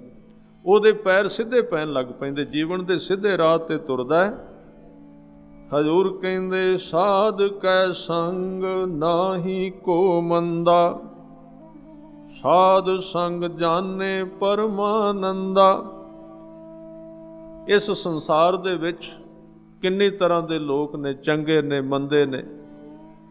ਕਈ ਵਾਰੀ ਅਸੀਂ ਚੰਗੇ ਮੰਦੇ ਦੀ ਵਿਆਖਿਆ ਵਿੱਚ ਹੀ ਫਸ ਕੇ ਰਹਿ ਜਾਂਦੇ ਹਾਂ, ਪਰ ਜਿਨ੍ਹਾਂ ਨੇ ਗੁਰਮੁਖਾਂ ਦੀ ਸੰਗਤ ਕੀਤੀ, ਉਹ ਸਾਧ ਸੰਗਤ ਬਹੁਤਾ ਸੰਸਾਰ ਦਾ ਫਿਕਰ ਨਹੀਂ ਕਰਦੇ, ਕੌਣ ਚੰਗਾ ਹੈ ਕੌਣ ਮਾੜਾ ਹੈ, ਉਹ ਆਪਣਾ ਧਿਆਨ ਜ਼ਿਆਦਾ ਰੱਖਦੇ। ਉਹਨਾਂ ਵਾਸਤੇ ਕੋਈ ਚੰਗਾ ਤੇ ਮਾੜਾ ਨਹੀਂ। ਇਸ ਕਰਕੇ ਕਹਿੰਦੇ ਉਹ ਪਰਮਾਨੰਦਾ, ਪਰਮ ਆਨੰਦ ਨੂੰ ਜਾਣ ਲੈਂਦੇ ਨੇ, ਪ੍ਰਾਪਤ ਕਰ ਲੈਂਦੇ ਨੇ। ਸਾਧ ਕੈ ਸੰਗ ਨਹੀਂ ਹਉ ਤਾਪ, ਸਾਧ ਕੈ ਸੰਗ ਤਜੈ ਸਭ ਆਪ। ਸਾਧੂਆਂ ਦੀ ਸੰਗਤ ਵਿੱਚ ਇੱਕ ਗੁਣ ਪ੍ਰਾਪਤ ਹੋ ਜਾਂਦਾ ਕਿ ਹੰਕਾਰ ਦਾ ਬੁਖਾਰ ਲੈ ਜਾਂਦਾ ਹੈ। ਸਾਧੂਆਂ ਦੀ ਸੰਗਤ ਵਿੱਚ ਮਨੁੱਖ ਆਪਣੇ ਸਾਰੇ ਹੰਕਾਰ ਨੂੰ ਤਜ ਦਿੰਦਾ, ਛੱਡ ਦਿੰਦਾ। ਆਪੇ ਜਾਣੈ ਸਾਧ ਬੜਾਈ, ਨਾਨਕ ਸਾਧ ਪ੍ਰਭੂ ਬਣ ਆਈ। ਸਾਧੂ ਵਿੱਚ ਕਿੰਨੀ ਕੁ ਵਡਿਆਈ ਹੈ, ਕਿੰਨੇ ਕੁ ਗੁਣ ਨੇ, ਇਹ ਸਿਰਫ ਅਕਾਲ ਪੁਰਖ ਨੂੰ ਪਤਾ ਹੈ। ਸਾਧੂਆਂ ਵਿੱਚ ਕਿੰਨੇ ਗੁਣ ਹਨ, ਕਿਉਂਕਿ ਸਾਧੂਆਂ ਦੀ, ਗੁਰਮੁਖਾਂ ਦੀ ਪ੍ਰਭੂ ਨਾਲ ਬਣ ਆ ਗਈ, ਸਾਂਝ ਬਣ ਗਈ, ਉਹਨਾਂ ਨਾਲ ਮਿੱਤਰਤਾ ਪਾ ਕੇ ਬੈਠੇ ਨੇ। ਹਜ਼ੂਰ ਕਹਿੰਦੇ ਸਾਧ ਕੈ ਸੰਗ ਨਾ ਕਬਹੂ ਧਾਵੈ, ਸਾਧ ਕੈ ਸੰਗ ਸਦਾ ਸੁਖ ਪਾਵੈ। ਮਨ ਨੂੰ ਤਸੱਲੀ ਮਿਲ ਜਾਂਦੀ ਗੁਰਮੁਖਾਂ ਦੀ ਸੰਗਤ ਵਿੱਚ, ਸਾਧੂਆਂ ਦੀ ਸੰਗਤ ਵਿੱਚ। ਉਹ ਧਾਉਂਦਾ ਨਹੀਂ, ਭੱਜਦਾ ਨਹੀਂ, ਦੌੜਦਾ ਨਹੀਂ, ਔਰ ਉਹ ਸਦਾ ਹੀ ਸੁਖ ਨੂੰ ਪ੍ਰਾਪਤ ਕਰ ਲੈਂਦਾ ਹੈ। ਸਾਧ ਸੰਗ ਬਸਤ ਅਗੋਚਰ ਲਹੈ। ਗੁਰਮੁਖਾਂ ਦੀ ਸੰਗਤ ਵਿੱਚ ਆਪਣੇ ਹੀ ਸਰੀਰ ਵਿੱਚੋਂ ਇੱਕ ਐਸੀ ਵਸਤੂ ਹੈ ਜਿਹਨੂੰ ਕੋਈ ਨਹੀਂ ਲੱਭ ਸਕਦਾ। ਅਸੀਂ ਸਾਰੇ ਉਸ ਨੂੰ ਗਵਾ ਕੇ ਚਲੇ ਜਾਂਦੇ ਹਾਂ ਇਸ ਜੀਵਨ ਵਿੱਚ, ਪਰ ਉਹ ਆਪਣੇ ਸਰੀਰ ਵਿੱਚੋਂ ਇੱਕ ਐਸੀ ਅਗੋਚਰ, ਇਸ ਦੇਹ ਦੇ ਕੇਂਦਰ ਨੂੰ ਲੱਭ ਲੈਂਦਾ ਹੈ, ਪ੍ਰਾਪਤ ਕਰ ਲੈਂਦਾ ਹੈ, ਕਿ ਜਿੱਥੋਂ ਸਾਰਾ ਬ੍ਰਹਿਮੰਡ ਉਹਦੇ ਹੱਥਾਂ ਵਿੱਚ ਆ ਜਾਂਦਾ, ਸਾਂਝ ਬਣਾ ਲੈਂਦਾ ਹੈ। ਵਸਤ ਅਗੋਚਰ ਲਹੈ। ਤੇ ਫਿਰ ਉਸ ਅਗੋਚਰ ਪਾਈ ਹੋਈ ਵਸਤੂ ਨੂੰ ਜਰਨ ਦੀ ਸ਼ਕਤੀ ਵੀ ਸਾਧੂਆਂ ਦੀ ਸੰਗਤ ਵਿੱਚ ਮਿਲਦੀ। ਅਗਲੇ ਬਚਨ ਨੇ ਸਾਧ ਕੈ ਸੰਗ, ਸਾਧੂ ਕੈ ਸੰਗ ਅਜਰ ਸਹਿ। ਅਜਰ, ਅਜਰ ਦਾ ਅਰਥ ਜਿਹਨੂੰ ਜਰਿਆ ਨਾ ਜਾ ਸਕੇ। ਕੋਈ ਛੋਟੀ ਦਾਤ ਹੈ ਗੁਰੂ ਦੀ। ਸਾਧ ਸੰਗਤ ਆਮ ਬੰਦਾ ਤੇ ਪਿੰਡ ਦਾ ਮੈਂਬਰ ਬਣ ਜਾਏ ਨਾ, ਸਰਪੰਚ ਬਣ ਜਾਏ ਛੋਟੇ ਜਿਹੇ ਪਿੰਡ ਦਾ, ਤੁਸੀਂ ਵੇਖੋ ਕਿ ਵੋਟਾਂ ਦੇ ਦਿਨਾਂ ਵਿੱਚ ਪਿੰਡ ਜਾਓ, ਰਾਤ ਨੂੰ ਕਿਸੇ ਘਰ ਵਿੱਚ ਢੋਲ ਖੜਕਿਆ, ਆਵਾਜ਼ਾਂ ਆਉਣ, ਲੋਕ ਨੱਚਦੇ ਨੇ, ਛਾਲਾਂ ਮਾਰਦੇ ਨੇ। ਪੁੱਛਿਆ ਜੀ ਕੀ ਹੋਇਆ? ਕਹਿੰਦੇ ਜੀ ਇਹ ਮੈਂਬਰ ਬਣ ਗਏ ਨੇ ਪੰਚਾਇਤ ਦੇ। ਮੈਂਬਰ ਬਣੇ ਛੋਟੇ ਜਿਹੇ, ਉਹ ਵੀ 2 3 4 ਸਾਲਾਂ ਲਈ। ਇੰਨਾ ਰੌਲਾ ਜਰਿਆ ਨਹੀਂ ਗਿਆ, ਸਹਿਨ ਨਹੀਂ ਹੋਇਆ। ਤੇ ਸਾਧ ਸੰਗਤ ਜਿਹਨੇ ਸਾਰੀ ਸ੍ਰਿਸ਼ਟੀ ਦਾ ਰਾਜਾ ਬਣ ਜਾਣਾ ਉਹ ਗੁਰਮੁਖ ਹੈ। ਜਿਹਨੂੰ ਐਡੀ ਵੱਡੀ ਦਾਤ ਮਿਲ ਜਾਣੀ ਉਹ ਜਰਨੀ ਕੋਈ ਸੌਖੀ ਗੱਲ ਹੈ। ਉਹ ਸਾਧ ਸੰਗਤ ਵਿੱਚ ਹੀ ਜਰੀ ਜਾ ਸਕਦੀ ਹੈ। ਨਹੀਂ ਤੇ ਲੋਕ ਐਵੇਂ ਲੋਕਾਂ ਨੂੰ ਸੜਕ ਵਿੱਚ ਖੜੇ ਹੋ ਕੇ ਦੱਸੀ ਜਾ ਰਹੇ ਨੇ ਮੇਰੀ ਇਹ ਅਵਸਥਾ ਬਣ ਗਈ ਜੀ, ਇਹ ਹੋ ਗਿਆ। ਇਹ ਸਾਧੂਆਂ ਦੀ ਸੰਗਤ ਵਿੱਚ ਜਿਹੜੀ ਗੁਰੂ ਦੀ ਬਖਸ਼ਿਸ਼ ਬਹੁਤ ਵੱਡੀ, ਜਦੋਂ ਉਹਦੀ ਦਾਤ ਰਹਿਮਤ ਕਿਰਪਾ ਮਿਲਦੀ ਨਾ, ਤਾਂ ਆਮ ਆਦਮੀ ਜੇ ਉਹ ਸਾਧ ਸੰਗਤ ਨਹੀਂ ਕਰਦਾ, ਯਾਨੀ ਕਿ ਉਹਨਾਂ ਨਾਲ ਨਹੀਂ ਮਿਲਿਆ, ਜਿਹੜੇ ਇਸ ਰਾਹ ਤੋਂ ਲੰਘੇ, ਉਹਨਾਂ ਵੇਖਿਆ ਵੀ ਇੱਥੋਂ ਕਿਵੇਂ ਨਿਕਲੀਦਾ ਹੁੰਦਾ, ਤੇ ਉਹ ਫਿਰ ਸਾਧ ਸੰਗਤ ਪਰਹੇਜ਼ ਨਹੀਂ ਕਰਦੇ, ਉਸ ਦਾਤ ਦਾ ਸਵਾਗਤ ਨਹੀਂ ਕਰਦੇ, ਸਤਿਕਾਰ ਨਹੀਂ ਕਰਦੇ, ਤੇ ਆਈ ਹੋਈ ਦਾਤ ਨੂੰ ਕਈ ਵਾਰੀ ਖਿਲਾਰ ਬਹਿੰਦੇ ਨੇ। ਇਹ ਕਿਉਂ ਹੁੰਦਾ ਹੈ? ਸਾਧ ਸੰਗਤ ਨਹੀਂ ਕੀਤੀ, ਸਿੱਧੇ ਇਕੱਲੇ ਹੀ ਬਣ ਗਏ, ਸਿੱਧੇ ਤੁਰ ਪਏ। ਮੈਂ ਤੇ ਕਈ ਵਾਰੀ ਬੇਨਤੀ ਕਰਨਾ, ਬੰਦੇ ਨੇ ਚੋਰੀ ਕਰਨੀ ਸਿੱਖਣੀ ਹੋਵੇ ਤੇ ਚੋਰ ਕੋਲ ਜਾਣਾ ਪੈਂਦਾ ਹੈ। ਚੋਰੀ ਇੱਕ ਮੰਦਾ ਕਰਮ ਹੈ ਨਾ, ਚੋਰੀ ਕਰਨ ਵਾਸਤੇ ਵੀ ਕਿਸੇ ਨਾ ਕਿਸੇ ਚੋਰ ਕੋਲ ਬਹਿਣਾ ਪੈਂਦਾ ਹੈ, ਤੇ ਸਿੱਖ ਬਣਨ ਵਾਸਤੇ ਫਿਰ ਕਿਵੇਂ ਇਕੱਲੇ ਸਿੱਖ ਹੋ ਜਾਵੇ? ਇਹ ਤੇ ਉਦੋਂ ਵੀ ਔਖਾ ਕੰਮ ਹੈ। ਇਸ ਕਰਕੇ ਇਹਦੇ ਉੱਤੇ ਜ਼ੋਰ ਦਿੱਤਾ ਗਿਆ। ਗੁਰੂ ਅਰਜਨ ਦੇਵ ਪਾਤਸ਼ਾਹ ਕਹਿੰਦੇ, ਹਰ ਕੀਰਤ ਸਾਧ ਸੰਗਤ ਹੈ, ਸਿਰ ਕਰ ਮਨ ਕੈ ਕਰਮਾ, ਕਹੋ ਨਾਨਕ ਤਿਸ ਭਇਓ ਪ੍ਰਾਪਤ, ਜਿਸ ਪੂਰਬ ਲਿਖੇ ਕਾ ਲਹਿਣਾ। ਇਹ ਬੜਾ ਵੱਡਾ ਵਿਸ਼ਾ, ਇਸ ਲਈ ਕਹਿ ਰਹੇ ਨੇ ਸਾਧੂ ਕੈ ਸੰਗ ਅਜਰ ਸਹਿ। ਫਿਰ ਕਹਿੰਦੇ ਸਾਧ ਕੈ ਸੰਗ ਬਸੈ ਥਾਨ ਊਚੈ, ਸਾਧੂ ਕੈ ਸੰਗ ਮਹਿਲ ਪਹੁੰਚੈ। ਸਾਧੂਆਂ ਦੀ ਗੁਰਮੁਖਾਂ ਦੀ ਸੰਗਤ ਕਰਕੇ ਇੱਕ ਉੱਚੇ ਥਾਂ ਤੇ, ਭਾਵ ਜੀਵਨ ਉਚਾਈ ਵਿੱਚ ਉੱਚਾ ਹੋ ਜਾਂਦਾ ਹੈ, ਔਰ ਉਹਦੇ ਮਹਿਲ ਵਿੱਚ, ਨਾਮ ਦੇ ਵਿੱਚ ਉਹਨਾਂ ਦਾ ਜੀਵਨ ਟਿਕ ਜਾਂਦਾ ਹੈ। ਸਾਧ ਕੈ ਸੰਗ ਦ੍ਰਿੜੈ ਸਭ ਧਰਮ, ਧਰਮ ਦੇ ਸਾਰੇ ਉਸੂਲ ਸਿੱਖਿਆਵਾਂ ਉਸ ਗੁਰਮੁਖ ਨੂੰ ਦ੍ਰਿੜ ਹੋ ਜਾਂਦੀਆਂ, ਪੱਕੀਆਂ ਹੋ ਜਾਂਦੀਆਂ, ਜੋ ਗੁਰਮੁਖਾਂ ਦੀ ਸੰਗਤ ਕਰਦਾ ਹੈ। ਸਾਧ ਕੈ ਸੰਗ ਕੇਵਲ ਪਾਰ ਬ੍ਰਹਮ। ਇਹ ਸਾਧੂਆਂ ਦੀ ਸੰਗਤ ਕਰ ਰਿਹਾ, ਇਹਦੀ ਨਿਸ਼ਾਨੀ ਕੀ ਹੈ? ਇਹਦੀ ਜ਼ਿੰਦਗੀ ਵਿੱਚ ਕੇਵਲ ਰੱਬ ਹੀ ਰਹਿ ਗਿਆ, ਇੱਕ ਨਾਲ ਜੁੜਨਾ ਰਹਿ ਗਿਆ, ਹੋਰ ਨਹੀਂ। ਸਾਧ ਸੰਗਤ ਉਹ ਨਹੀਂ, ਸਾਧੂਆਂ ਦੀ ਸੰਗਤ ਜਿਹੜੇ ਪੁੱਠੇ ਰਾਹ ਤੇ ਪਾ ਦੇਣ, ਉਹ ਸਾਧੂ ਨਹੀਂ ਹੁੰਦੇ ਸਿੱਖੀ ਦੇ। ਗੁਰੂ ਨਾਨਕ ਦੇ ਸਾਧੂ ਕੌਣ ਨੇ? ਜਿਹੜੇ ਗੁਰੂ ਗ੍ਰੰਥ ਸਾਹਿਬ ਨਾਲ ਤੇ ਸਾਧ ਸੰਗਤ ਨਾਲ ਜੋੜਦੇ ਨੇ, ਗੁਰਮੁਖਾਂ ਦੇ ਨਾਲ। ਉਹ ਨਹੀਂ ਇੱਧਰ ਉੱਧਰ ਦੇ ਪਖੰਡਾਂ ਵਿੱਚ, ਪਰਦਿਆਂ ਵਿੱਚ ਪਾਉਂਦੇ, ਤੁਸੀਂ ਇਹ ਕਰਕੇ ਆਓ ਜੀ, ਇਹ ਕਰਕੇ ਆਓ। ਇਹਨਾਂ ਪੁੱਠੇ ਰਾਹਾਂ ਤੇ ਕਈ ਵਾਰੀ ਅਸੀਂ ਸਿੱਖੀ ਮੱਤ ਵਿੱਚ ਤੁਰਦਿਆਂ ਵੀ ਐਸੀ ਦੁਨੀਆ ਵਿੱਚ ਭਰਮਾਂ ਦੀ, ਪਖੰਡਾਂ ਦੀ 'ਚ ਫਸ ਜਾਂਦੇ ਆ, ਜਿਹੜੀ ਗੁਰਮਤ ਨਾਲ ਜਿਹਦਾ ਕੋਈ ਲੈਣਾ ਦੇਣਾ ਨਹੀਂ ਹੁੰਦਾ। ਜਿਹੜੇ ਗੁਰੂ ਗ੍ਰੰਥ ਸਾਹਿਬ ਪਾਤਸ਼ਾਹ 10 ਪਾਤਸ਼ਾਹਾਂ ਦੇ ਗੁਰਮੁਖ ਨੇ, ਉਹ ਕਦੀ ਵੀ ਕਿਸੇ ਨੂੰ ਆਪ ਬਣ ਕੇ ਕੁਝ ਨਹੀਂ ਬਹਿੰਦੇ। ਉਹ ਕਹਿੰਦੇ ਵੀ ਸਿੱਖੀ ਦਾ ਇੱਕ ਰਾਹ ਹੈ, ਅਰਦਾਸ ਕਰਨੀ, ਕੰਮ ਗੁਰੂ ਨੇ ਕਰਨਾ, ਉਹਦੀ ਬਖਸ਼। ਕਦੀ ਪੁੱਠੇ ਰਾਹ ਤੇ ਇੱਧਰ ਉੱਧਰ ਭਟਕਾਉਂਦੇ ਨਹੀਂ। ਬੜੇ ਜਾਲ, ਬੜੇ ਪਖੰਡ ਤੁਸੀਂ ਵੇਖਦੇ ਹੋ। ਇਸ ਕਰਕੇ ਜਿੱਥੇ ਇਹ ਸਾਧ ਸੰਗਤ ਜੀ, ਮੈਂ ਵੀ ਵਿੱਚ ਬੇਨਤੀ ਕਰਦਿਆਂ ਵੀ ਜਦੋਂ ਸਾਧੂਆਂ ਦੀ ਉਸਤਤ ਦੀ ਗੱਲ ਆਉਂਦੀ ਏ, ਉੱਥੇ ਇੱਕ ਖਿਆਲ ਰੱਖਿਆ ਕਰੋ ਵੀ ਜਣੇ ਖਣੇ ਦੇ ਪਿੱਛੇ ਨਾ ਉੱਠ ਕੇ ਤੁਰ ਪਈਏ। ਸਾਰੇ ਸਾਧੂ ਨਹੀਂ ਹੁੰਦੇ, ਖਿਆਲ ਰੱਖੋ, ਠੀਕ ਹੈ। ਇਹ ਮੈਂ ਸਮਝਣਾ, ਜਿਹੜਾ ਸਰੀਰ ਸੱਚੇ ਪਾਤਸ਼ਾਹ ਗੁਰੂ ਗ੍ਰੰਥ ਸਾਹਿਬ ਤੇ ਸ਼ਰਧਾ ਰੱਖਦਾ ਹੈ, ਗੁਰਮੁਖ ਹੈ, ਨਾਮ ਜਪਣ ਵਾਲਾ ਹੈ, ਸਤਿਗੁਰਾਂ ਦੀਆਂ ਦਿੱਤੀਆਂ ਹੋਈਆਂ 4 ਬਜਰ ਕਰੈਤਾਂ ਤੋਂ ਬਚਿਆ, ਭਾਵੇਂ ਅਜੇ ਉਹ ਗੁਰਮੁਖ ਪਦਵੀ ਤੇ ਨਹੀਂ ਪਹੁੰਚਿਆ, ਪਰ ਉਹਦੇ ਅੰਦਰ ਭੈ ਹੈ ਗੁਰੂ ਦਾ, ਉਹਦਾ ਸਤਿਕਾਰ ਜ਼ਰੂਰ ਕਰੋ, ਕਿਉਂਕਿ ਉਹਦੇ ਅੰਦਰ ਭਾਵਨਾ ਤੇ ਹੈ ਨਾ। ਪਰ ਜੇ ਕੋਈ ਪਖੰਡ ਕਰਕੇ ਸੋਚਦਾ ਵੀ ਚਲੋ ਵਾਹਵਾ 4 ਲੋਕ ਆਦਮੀ ਆਉਣ ਲੱਗ ਪਏ ਨੇ, ਬਸ ਚੱਲ ਗਿਆ ਤੋਰੀ ਫੁਲਕਾ, ਉਹਨੂੰ ਸਾਧੂ ਨਹੀਂ ਕਹਿੰਦੇ। ਇਹ ਖਿਆਲ ਰੱਖੋ, ਸਾਧੂ ਦੀ ਇੱਕ ਪਰਸਨੈਲਿਟੀ, ਇੱਕ ਸ਼ਖਸੀਅਤ ਹੈ ਸੰਸਾਰ ਵਿੱਚ, ਉਹਦੀ ਇੱਕ ਨਿਸ਼ਾਨੀ ਹੈ, ਉਹ ਗੁਰੂ ਨਾਲ ਜੋੜਦਾ, ਉਹ ਸੱਚ ਨਾਲ ਜੋੜਦਾ ਹੈ। ਔਰ ਉਹਦੀ ਡਿਊਟੀ ਲਾਈ ਹੈ ਗੁਰੂ ਨੇ 2 ਕੰਮਾਂ ਵਾਸਤੇ। ਇੱਕ ਤੇ ਜਿਹੜੇ ਨਾਮ ਤੋਂ ਟੁੱਟ ਗਏ, ਗੁਰਬਾਣੀ ਤੋਂ ਦੂਰ ਚਲੇ ਗਏ, ਉਹਨਾਂ ਨੂੰ ਗੁਰਬਾਣੀ ਨਾਲ ਜੋੜਨਾ, ਤੇ ਇੱਕ ਸੰਸਾਰ ਦੇ ਜਿਹੜੇ ਭਟਕੇ ਹੋਏ ਲੋਕ ਨੇ, ਇੱਧਰ ਉੱਧਰ ਭਟਕ ਰਹੇ ਨੇ, ਗੁਰੂ ਨੂੰ ਛੱਡ ਕੇ ਦੁੱਖਾਂ ਸੁੱਖਾਂ ਵਿੱਚ ਫਸ ਕੇ, ਉਹਨਾਂ ਨੂੰ ਗੁਰੂ ਦੇ ਰਾਹੀਂ ਉਹਨਾਂ ਦੀ ਜ਼ਿੰਦਗੀ ਦਾ ਸਵਾਲ ਹੱਲ ਕਰਨਾ, ਇਹ ਉਹਨਾਂ ਦੀ ਗੁਰਮੁਖਾਂ ਦੀ ਡਿਊਟੀ ਹੈ। ਸੋ ਸਤਿਗੁਰੂ ਕਹਿ ਰਹੇ ਨੇ ਕਿ ਸਾਧ ਕੈ ਸੰਗ ਕੇਵਲ ਪਾਰ ਬ੍ਰਹਮ, ਸਾਧ ਕੈ ਸੰਗ ਪਾਏ ਨਾਮ ਨਿਧਾਨ, ਨਾਨਕ ਸਾਧੂ ਕੈ ਕੁਰਬਾਨ। ਸੱਚੇ ਪਾਤਸ਼ਾਹ ਜੀ ਕਹਿੰਦੇ ਨਾਮ ਦਾ ਖਜ਼ਾਨਾ ਦੇਣ ਵਾਲਾ ਭਾਵੇਂ ਗੁਰੂ ਹੈ, ਪਰ ਇਹ ਜਿਹੜਾ ਨਾਮ ਦਾ ਖਜ਼ਾਨਾ ਹੈ ਵੱਧਦਾ ਤਾਂ ਹੈ ਜੇ ਕੋਈ ਸਾਧੂਆਂ ਦੀ ਗੁਰਮੁਖਾਂ ਦੀ ਸੰਗਤ ਕਰਦਾ ਹੈ। ਦਾਤਾ ਗੁਰੂ, ਨਾਮ ਦੇਣ ਵਾਲਾ, ਪਰ ਖਜ਼ਾਨੇ ਵਿੱਚ ਵਾਧਾ ਕਿਵੇਂ ਹੁੰਦਾ? ਗੁਰਮੁਖਾਂ ਦੀ ਸੰਗਤ ਨਾਲ। ਆਮ ਤੁਸੀਂ ਵੇਖੋਗੇ ਇੱਕ ਬੰਦਾ ਬਿਜ਼ਨਸਮੈਨ ਕਾਮਯਾਬ ਹੁੰਦਾ ਹੈ ਤੇ ਉਹ ਬਿਜ਼ਨਸਮੈਨ ਜਿਹੜੇ ਆਦਮੀ ਉਹਨਾਂ ਨਾਲ ਸਾਂਝ ਬਣਾਉਂਦਾ, ਤਾਂ ਉਹਨਾਂ ਦਾ ਖਜ਼ਾਨਾ ਵੱਧਦਾ। ਤੇ ਗੁਰੂ ਅਰਜਨ ਦੇਵ ਜੀ ਸਾਧੂ ਤੋਂ ਕੁਰਬਾਨ ਜਾਂਦੇ ਨੇ। ਆਓ ਇਹ ਤੁਕ ਪੜ੍ਹ ਕੇ ਸਮਾਪਤ ਕਰੀਏ। ਜਿਨ ਕੇ ਚੋਲੇ ਰਤੜੇ ਪਿਆਰੇ, ਜਿਨ ਕੇ ਚੋਲੇ ਰਤੜੇ ਪਿਆਰੇ,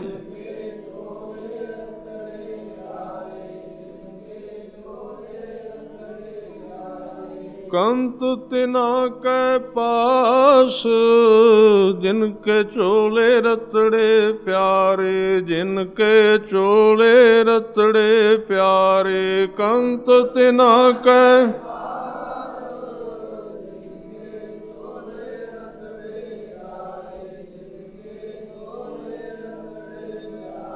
ਧੂੜ ਤਿਨਾ ਕੀਜੇ ਮਿਲੈ ਜੀ, ਧੂੜ ਤਿਨਾ ਕੀਜੇ ਮਿਲੈ, ਧੂੜ ਤਿਨਾ ਕੀ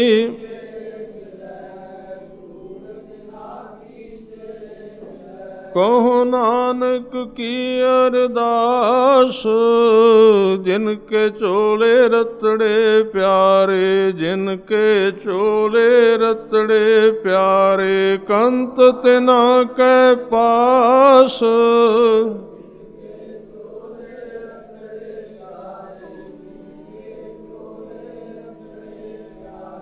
ਐਸੇ ਗੁਰਮੁਖਾਂ ਨੂੰ ਜੋ ਗੁਰੂ ਨਾਲ ਜੁੜੇ ਹਨ, ਸਤਿਗੁਰੂ ਬੜੇ ਪਿਆਰ ਸਹਿਤ ਉਹਨਾਂ ਦੇ ਸ਼ਬਦ ਵਿਆਖਿਆ ਵਿੱਚ ਕਹਿ ਰਹੇ ਨੇ। ਹਜ਼ੂਰ ਕਿਰਪਾ ਕਰਨੇ ਬਚਨ ਸਾਡੇ ਜੀਵਨ ਵਿੱਚ ਵਸਣ। ਇੰਨੀਆਂ ਬੇਨਤੀਆਂ ਪ੍ਰਵਾਨ, ਭੁੱਲਾਂ ਚੁੱਕਾਂ ਦੀ ਖਿਮਾ। ਵਾਹਿਗੁਰੂ ਜੀ ਕਾ ਖਾਲਸਾ,